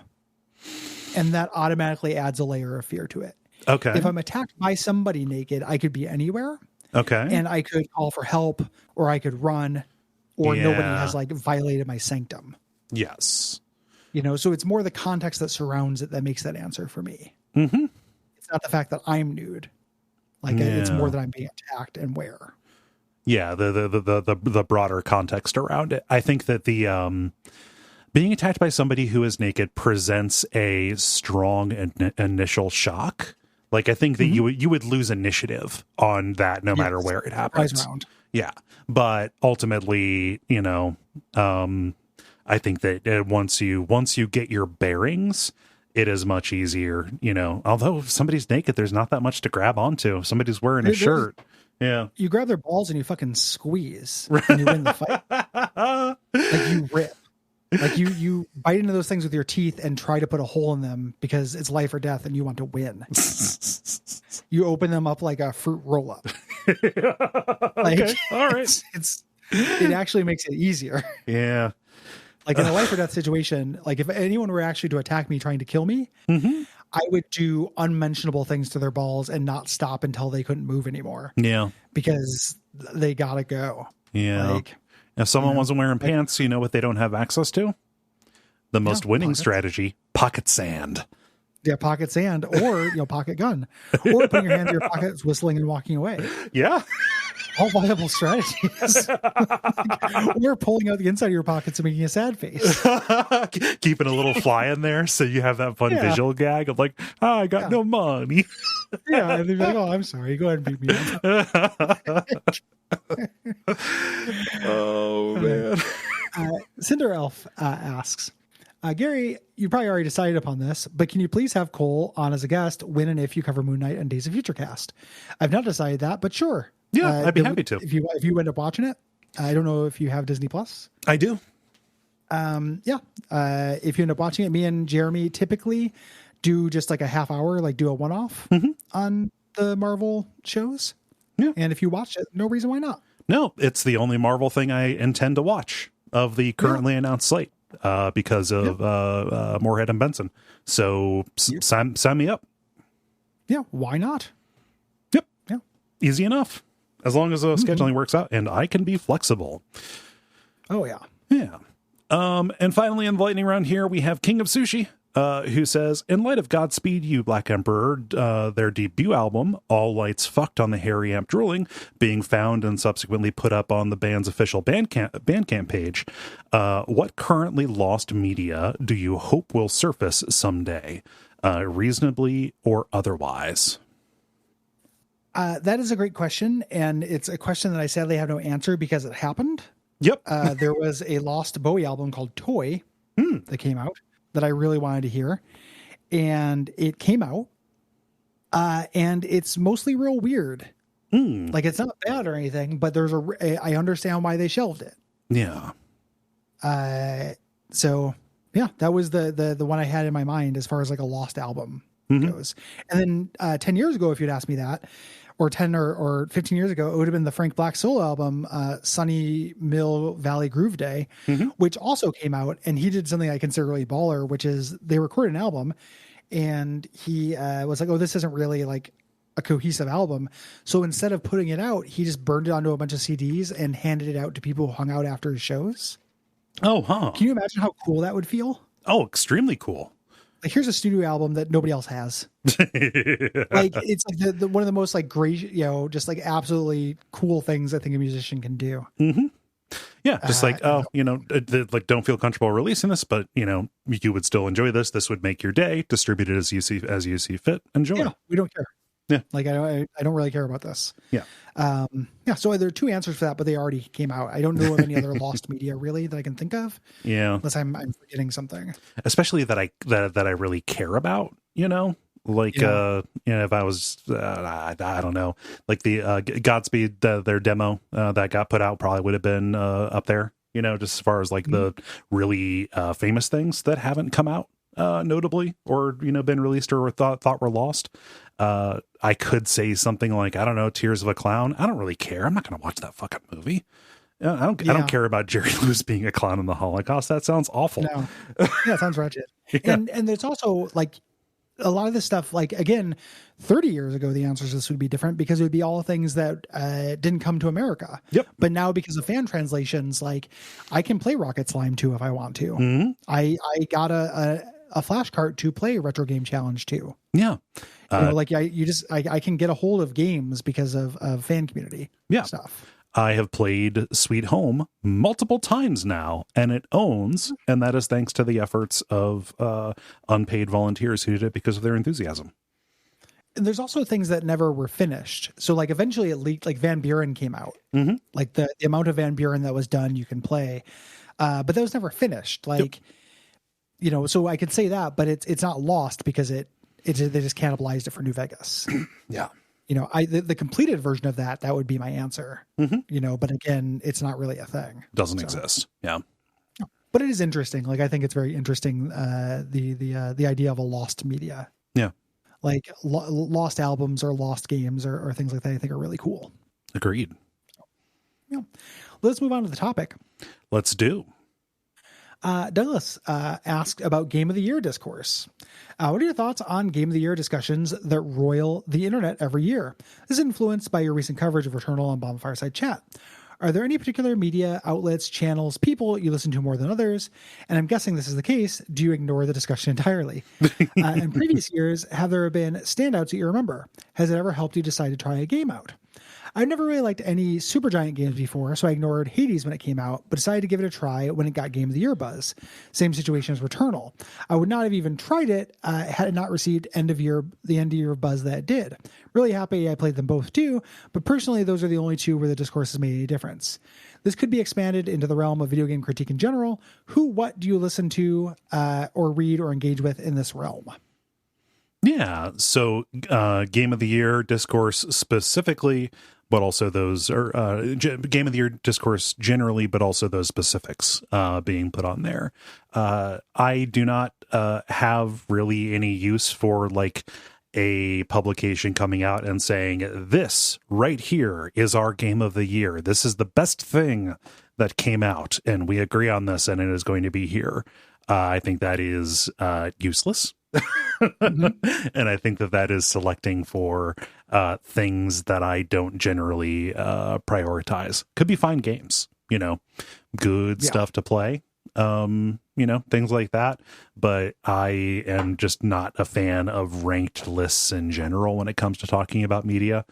I'm more like in a vague, like top, you know, here's like a top 10, but not an ordered list. Give me that bullet point list, baby. Yeah. For me, I don't pay attention to this because I don't think about a year as like a really meaningful unit of time for games. Mm-hmm. You know, again, this comes up all the time. I don't understand a feeling of like, oh, there's nothing I could play. Nothing's coming out. What do I play? Right.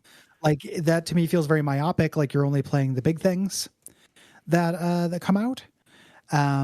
You know, in any given, there's always things from anywhere from like the last year to the last 10 years that I'm kind of interested in that I didn't get a chance to play. Mm-hmm. So it can be kind of a novelty to think this is the best thing I played this year, but it's not. Very rarely is it.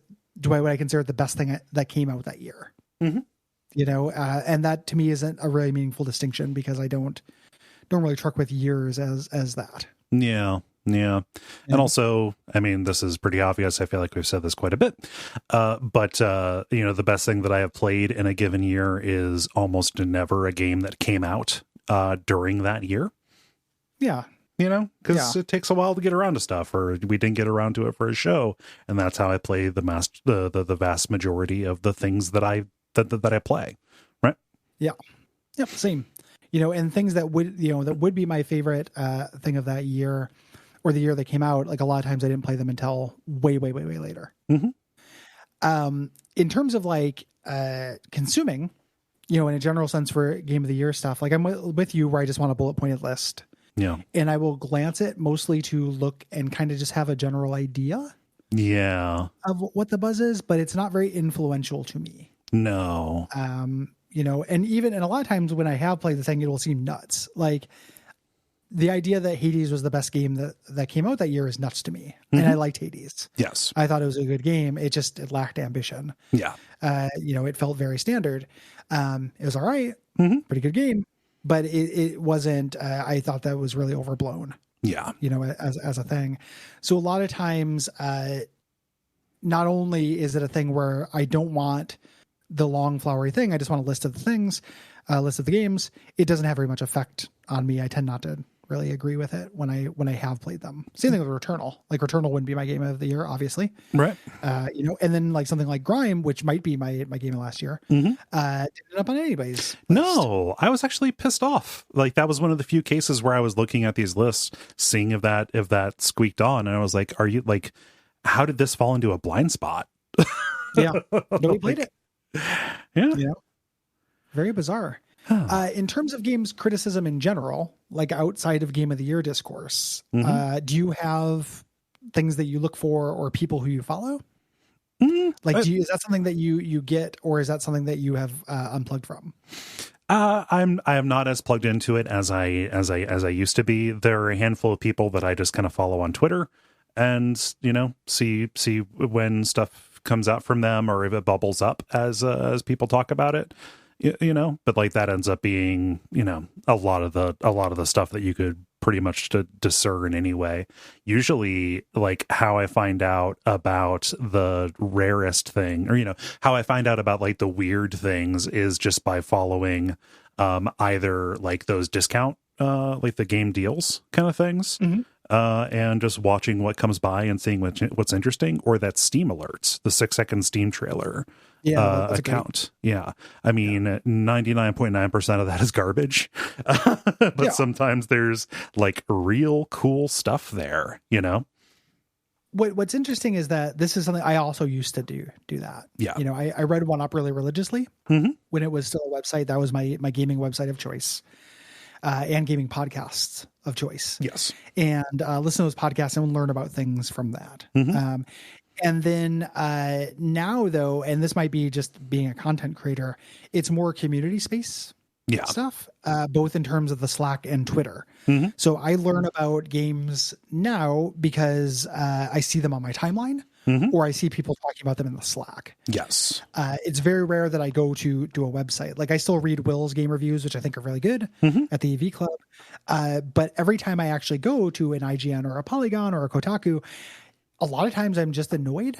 And I hate that for cultural reasons, right? Like being against those websites is a culture war thing that the wrong side of. But the truth is, I find a lot of those articles really annoying. Yes.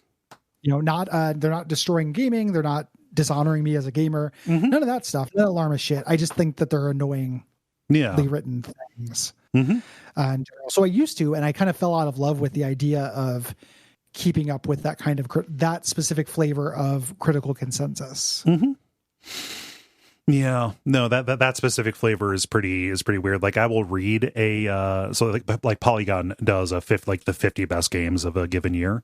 Kind of deal, but that is almost always to see if there are any surprises, like something that ranked up high that I hadn't heard about or had written off. So I want to see like their rationalization for why they for why they put that there, but also to find stuff that I just didn't hear about. Like at 50 games, you're going to get a lot of stuff that isn't in the mainstream. They still miss Grime. But poor Grime just getting beat up on all the time here. But yeah, I'll do that. When you mentioned going for reading Will's game reviews, obviously, not only is he a friend and a creative peer, let's say, here on the network, he does a really good work. So I will always seek out what he has done. But I like what AV Club does. And Giant Bomb does these as well, which is personal game of the year kind of spotlights that people do. And that is a great way, to like, okay, I trust this person. I like, I like their opinions. This is not like the entire site getting together and putting a big bunch of lists together and deciding what's going to get us the most clicks if we put it at number one. Cynically, right? This is individuals saying like, I'm going to make my own criteria and I'm going to highlight things that really stuck out to me. So like, obviously AV Club, I like reading Will's list there, but like Giant Bombs, like Scott Benson did like top 10 games of the year for a good number of years. Voidburger, who is a content creator, horror game YouTuber who I have enjoyed. She also recently started doing one of these this past year. Yeah, she's doing a giant bomb. Yeah, Yeah. but she has some up there, and that has kind of made me consider some of the stuff that she's that she's featured. Yeah, so I like those. I like those personal lists. I don't like that the lists are ranked in some cases, because I am philosophically They're opposed not to always. that. Yeah, in some cases, and not only, and that's why I like the giant bomb ones as well, despite not being a giant bomb person. Yeah, because they get interesting people, and the format is really free. Yes. Yeah. You know, like it doesn't have to be this year, and it doesn't have to be a ranked list. You know, yeah, agreed on that. I also think this is one of those things where the more you learn about how video game criticism and reviews are done, the more shine that gets taken off the apple of this. So when you look at like a Polygon top 50 list, something that I know from being friends with games journalists, is that a lot of times they're writing on deadlines. Yep. And that's why you end up with things where it's like, oh, this game leaves a really good first impression. It got a really, really good review, but the reviewer, you know, probably did not complete it or look at it holistically, or they were doing 1,000 other things. You read horror stories of people who get assigned a review at the last minute. Yep. And they have to like cram jam a game in 6 hours or whatever and get the review on the table. That is not a good foundation for evaluating the quality of something. It's not invalid. You know, I'm not saying you have to beat the game to, you know, that's fake, but you do have to have some time to really engage with it. Yeah. Those aren't conditions that are going to make a good product that I think will be useful in the long run for making decisions personally on what to play and what not to play. Yes. So it's one of those things where game of the year discourse and fatigue kind of comes hand in hand with disillusionment with games reviews and kind of the games journalism as a general thing. When we say journalism, I don't mean like Patrick Klepek talking about labor rights abuses, which is great. No, yeah, like non-journalism, like criticism. Yeah, you know, games criticism. And this is also aside from all my favorite games critics who don't do games of the year things because they're not contemporaneous. You know, they are like us. They look at games just that they're interested in or want to talk about. They don't try to keep up with what's going on. So you know, your Noah's Caldwell Gervaises and such, who, you know, like a game of the year list from him would not make any sense because he just goes really deep on things regardless of how old they are. That is much more valuable to me. Like a game of the year is necessarily transient the same way that modern games review websites are necessarily transient because they're news related. And anything that is focused on news is always going to just be like, you know, writing your name in the sand. Yeah. Personally, for me, like, you know, there's a pressure, right, that you feel sometimes as a content creator to like have an opinion out there, you know, just like, okay, this is a conversation I want to throw into it. Like on the level, we'll do like a game of the year kind of thing. And that almost always is like never picking like a one. You know, we don't like put badges on JPEGs of the individual games and say this gets the Ben Merkel guarantee of quality. It's more like, oh, like this is like the handful of games that like might qualify for this, that like as we've talked about these things, or you know, maybe like I've made oblique references to like covering it on another show. Say like, yeah, like if you are looking for something from this year that like I would say, yeah, you really should play that. That this would be the one. And for like the show, like on Twitter, for the past couple of years, like I've gone back and looked at all of the episodes we've done in a particular year, for WAF, say, and like just did a little thread with links to like, oh, I like this episode. This game was interesting to talk about. This game was really fun to play. You know, this game was bad and we had fun dunking on it. That's more looking back at a year of the shows, but also, you know, that is kind of a proxy for a game of the year as well. Because again, this is the reason that I play most of the games is to cover on this show. Yeah. I play a handful of games, not for the show through the year. You know, like 10. Yes. You know, maybe a little bit more, but like 10 is probably about how many. So it's pretty rare. You know, and we did for WAF, we did 36 games last year. Yes. You know, so it's a smaller amount. So in general, I think it's a little bit silly, even though, like I said, it's not something I trust. I do kind of look forward to it as having shitty magazine reading. Yeah. Like when Game of the Year stuff starts bubbling up, I will always read those bullet pointed lists, even when I don't put a lot of stock in them, because you got to read something. Like I was complaining about, Kotaku earlier. I read Kotaku because it's one click away from the AV Club, right? Which I read. I get powerfully annoyed by a lot of the stuff that they write. Again, not because they're progressive, but because I think that, because it's a magazine content mill. It's what video game websites are. Got to put out content. So you get a lot of like, I can't stop putting up posters in Animal Crossing, ... And I love it. Like horseshit. That is just like, this is horseshit. This is vapid garbage. It's just like the worst thing. Yeah. But I still look at it because, again, got to look at something, and maybe I have a weird amount of time to kill. Yeah. So Game of the Year time is great for that, because I just go to the Giant Bomb and browse the all the different guest Game of the Year things. Like, oh, Bakun, that funny guy on Twitter. Yeah. What games do they like? Cool. That'll pass the time. That gets me a little closer to lunchtime, or when I'm recording or band practice or game night or whatever I'm arbitrarily killing a weird amount of time for. Yeah. Yeah. Like that relationship with those big publication sites, like when I want to see if we've bombed anybody recently, I will go just a couple of times a day. I will check the CNN front page, not because I think CNN is a good outlet, but they update pretty quickly, and generally they like that as just a way at a glance to see if something has happened. Same thing with Destructoid, same thing with Polygon, same thing with Kotaku. Sometimes you just fire that up to like get a pulse check that isn't going on Twitter and being pulled into the hell vortex, right? Yep. Yeah. Yep. And Twitter also functions as kind of just ambient awareness of a lot of this stuff too. Yeah. It is a hell vortex, but that's the service it provides in exchange for your soul. That's the deal with the devil that we made. Yep. Yeah.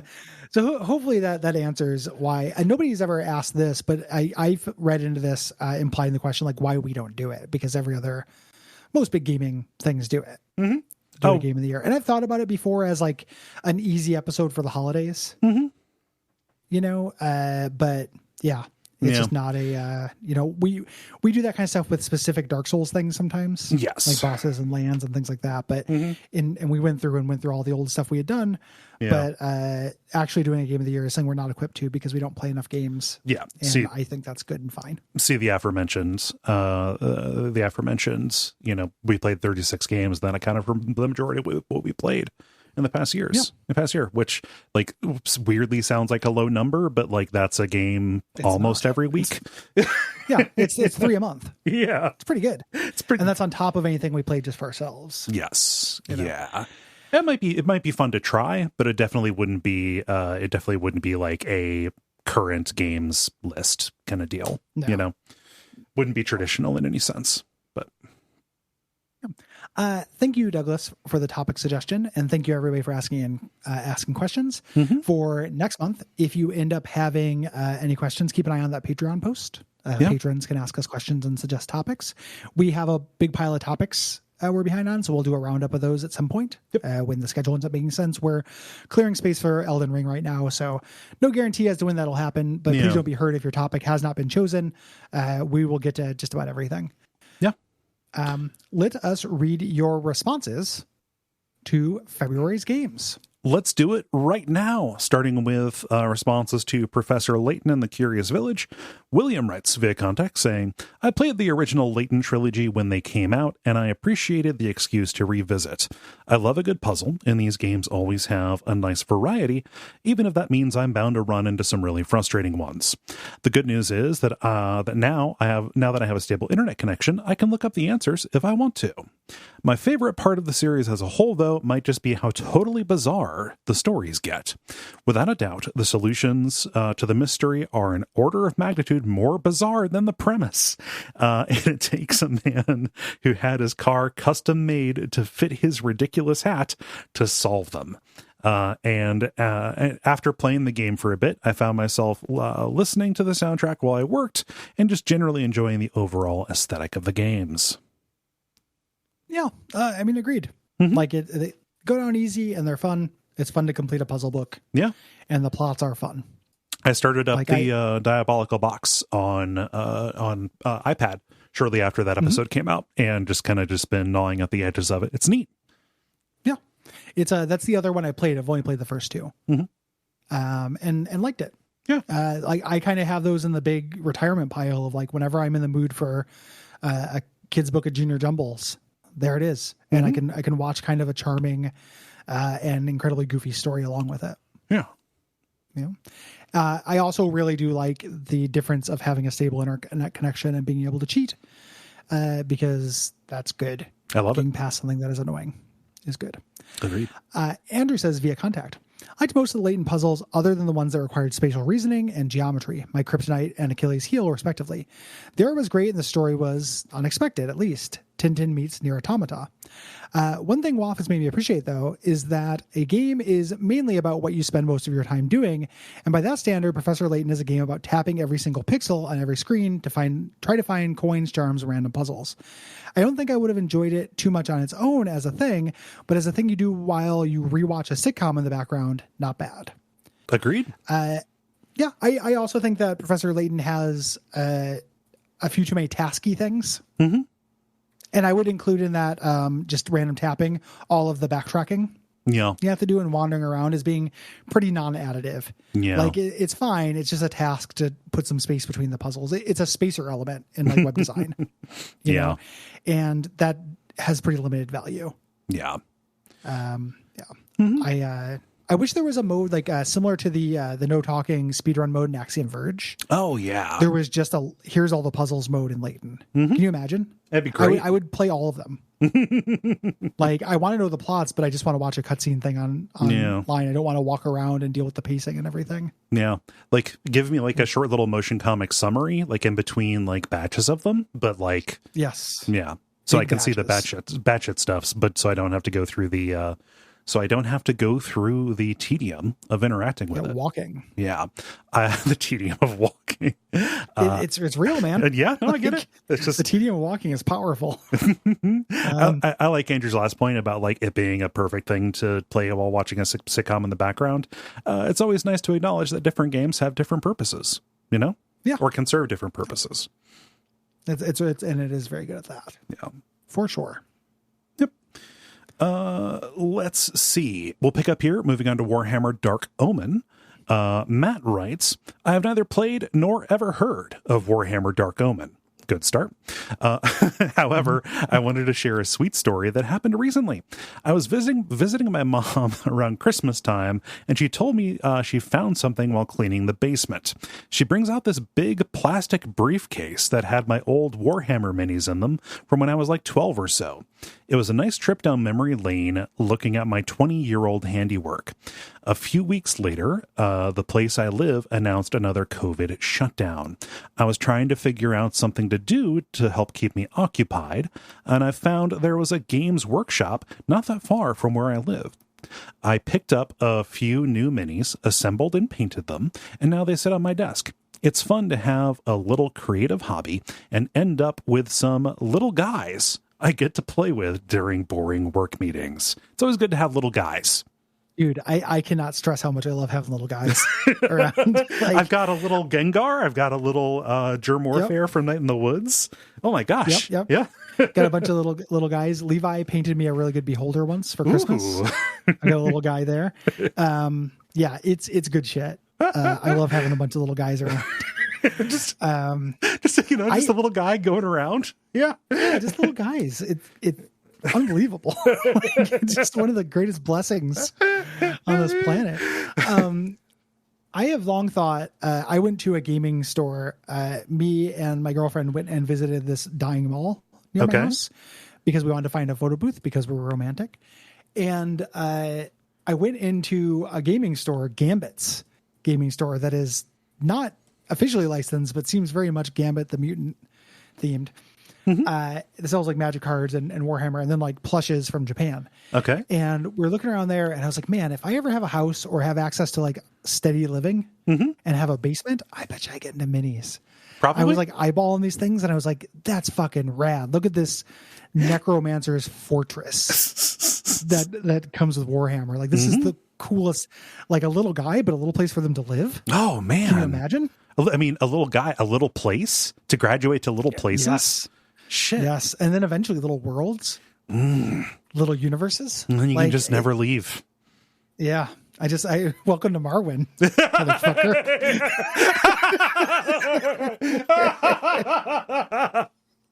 You can check out anytime and you can never leave.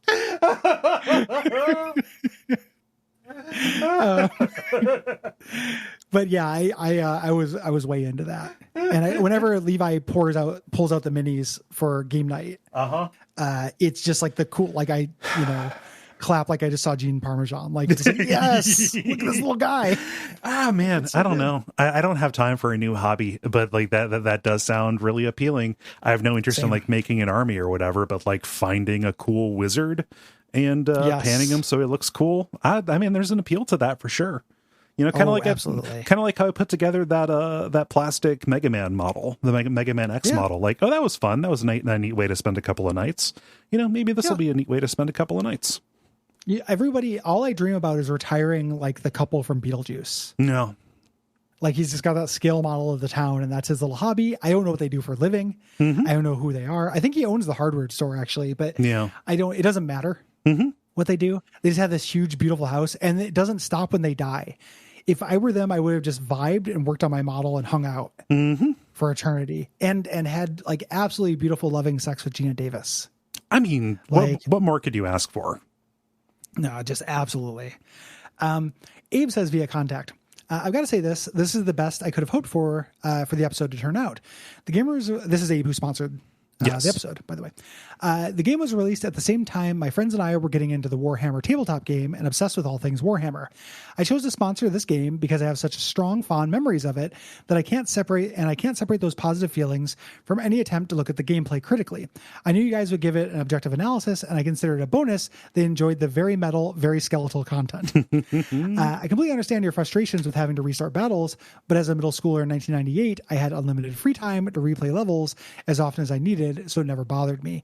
My longest ever battle took me more than 3 hours, that being the final level, during which every one of my units had been destroyed except for Bernhard. Only him. The rest of his unit was wiped out. Rather than restart, I rode around using the Banner of Wrath to kill one enemy per magic phase until they were all dead. It's one of the best examples of the not at all productive ways I chose to spend time as a kid, and 24 years later, I would like that time back, please. I like how that paragraph ends. If I could get that refund. I really thought that was going to end with like, and I wouldn't have done it any other way. It was funny. Thank you, Abe. First, thank you for sponsoring the episode and supporting us, but also for writing in. I mean, honestly, like the response to the Warhammer episode has been really good. I was kind of braced because you know, I felt kind of like I was trespassing on other people's turf, being a tourist or whatever. I don't know what it is. I'm sure there are Warhammer fans who suck. I'm positive. But at least the intersection of Warhammer fans and people who listen to our stuff is like full of really sweet people. Yeah. Everybody's real cool about it. And it feels very welcoming. Like when you walk into a subculture and you're a little bit wary or make fun of it, and I'm really glad that it seems like the response to that episode was taken in the way it was intended, at least for me, which was an affectionate making fun of it. Like, it's funny, but also it's kind of rules. So also, quick correction. The Iron Kingdoms game is not Warhammer based. It's War Machine based. Okay.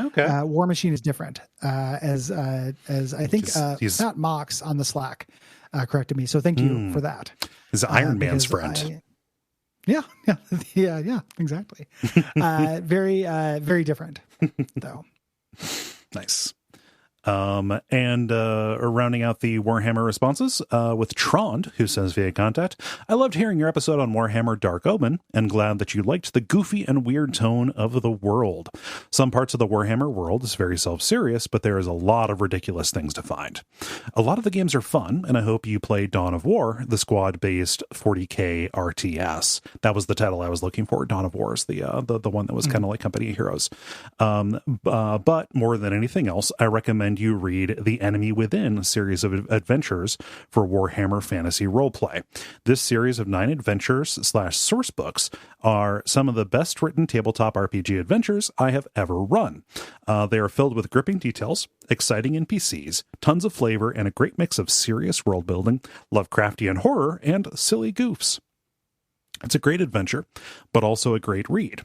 I do not think you really need any knowledge of the tabletop RPG system to enjoy the source books. Of course, no recommendations are poison, but knowing your predilections for source books and your newfound interests in the Warhammer world, I thought you should know about this. I appreciate having a good starting point for a source book, which I'm always down for a source book to thumb through. So thank you, Drond. I love reading adventures. I love reading modules. Yeah. I will have to hunt those down. It's been a long time since I've been to the big gaming store in Portland. I will have to take a look and see if I can find the first one. Otherwise, I'll see if the remaining systems for Googling those PDFs are still around. Yeah. So yeah, the main one dried up, but my backup still has some stuff. So it's it's like watching the lights on the side of a skyscraper blink out. Yes, it's like slowly. I'm so happy that before that happened, I downloaded a widget to mass download and downloaded the entirety of Shadowrun. Yeah. Before that went down. Yep. I hate being protective over old source books for editions of tabletop games no one's ever going to play again. Yep. Like that mindset drives me nuts. I also just found this out. This is not related. Thank you, Drond. I will definitely look that up.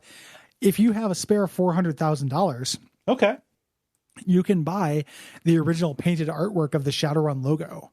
What? Like that? Yeah, it's they're selling it through like a website called Noble Knight Games. I was looking for original Shadowrun art because I was like, I love Shadowrun art. It's so dumb. I would like to have some on my wall. And they have a couple of little pieces on there that are not very appealing. And then they have that, and it's $400,000, but it is the original painted logo, like that cool ass skull. And that's an investment. Exactly. That's but like who are these motherfuckers buying NFTs instead of the original Shadowrun art? I know, right?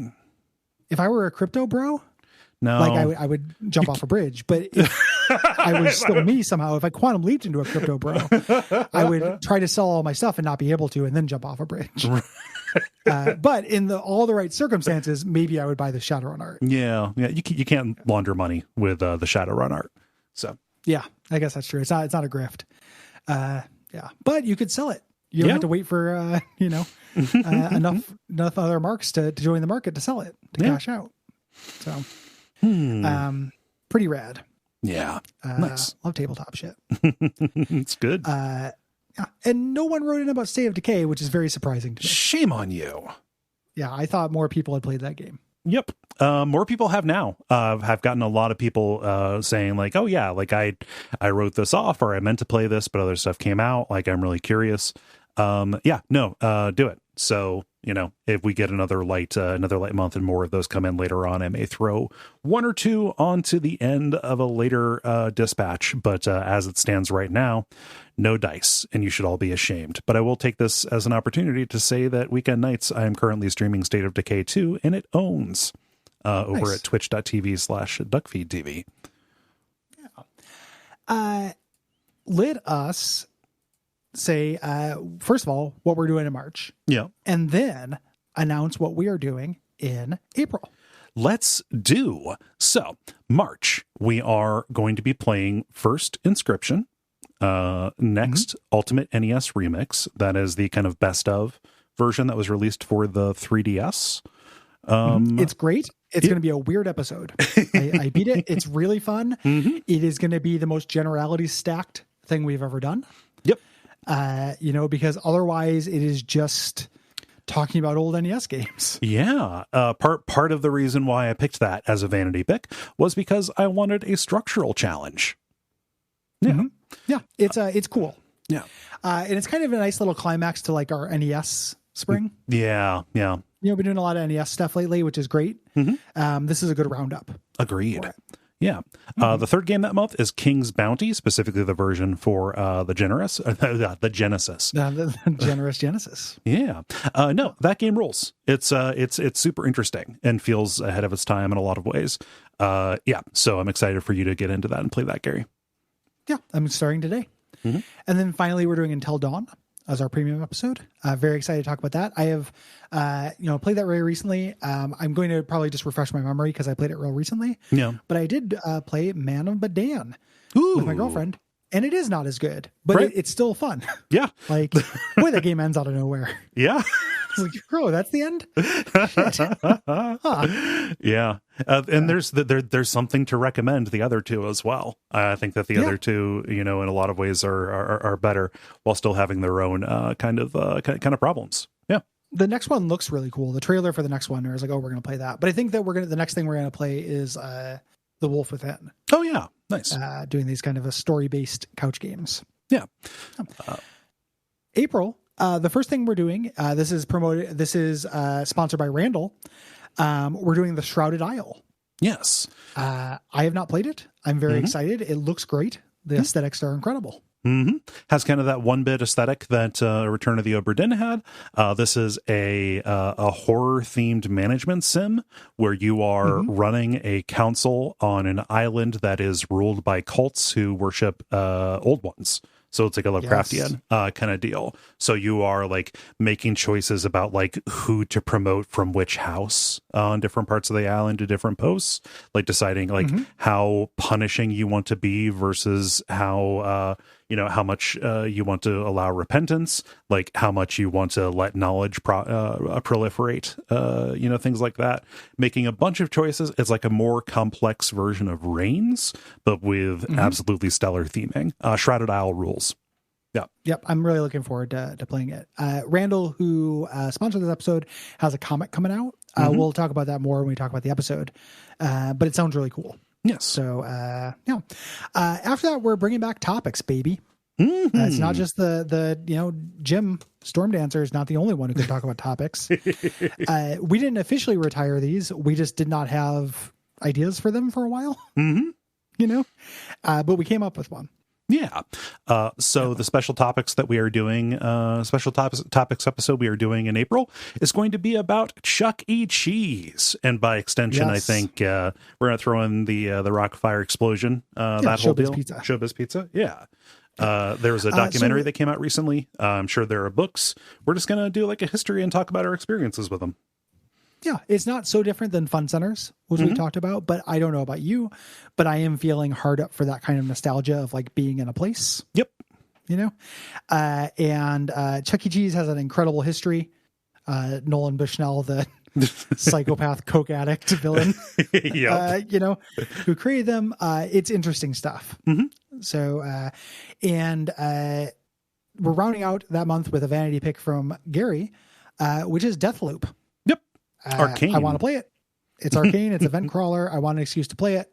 I've had it for a little while, but I haven't dove in because I'm sure we were going to play it for the show. And we are.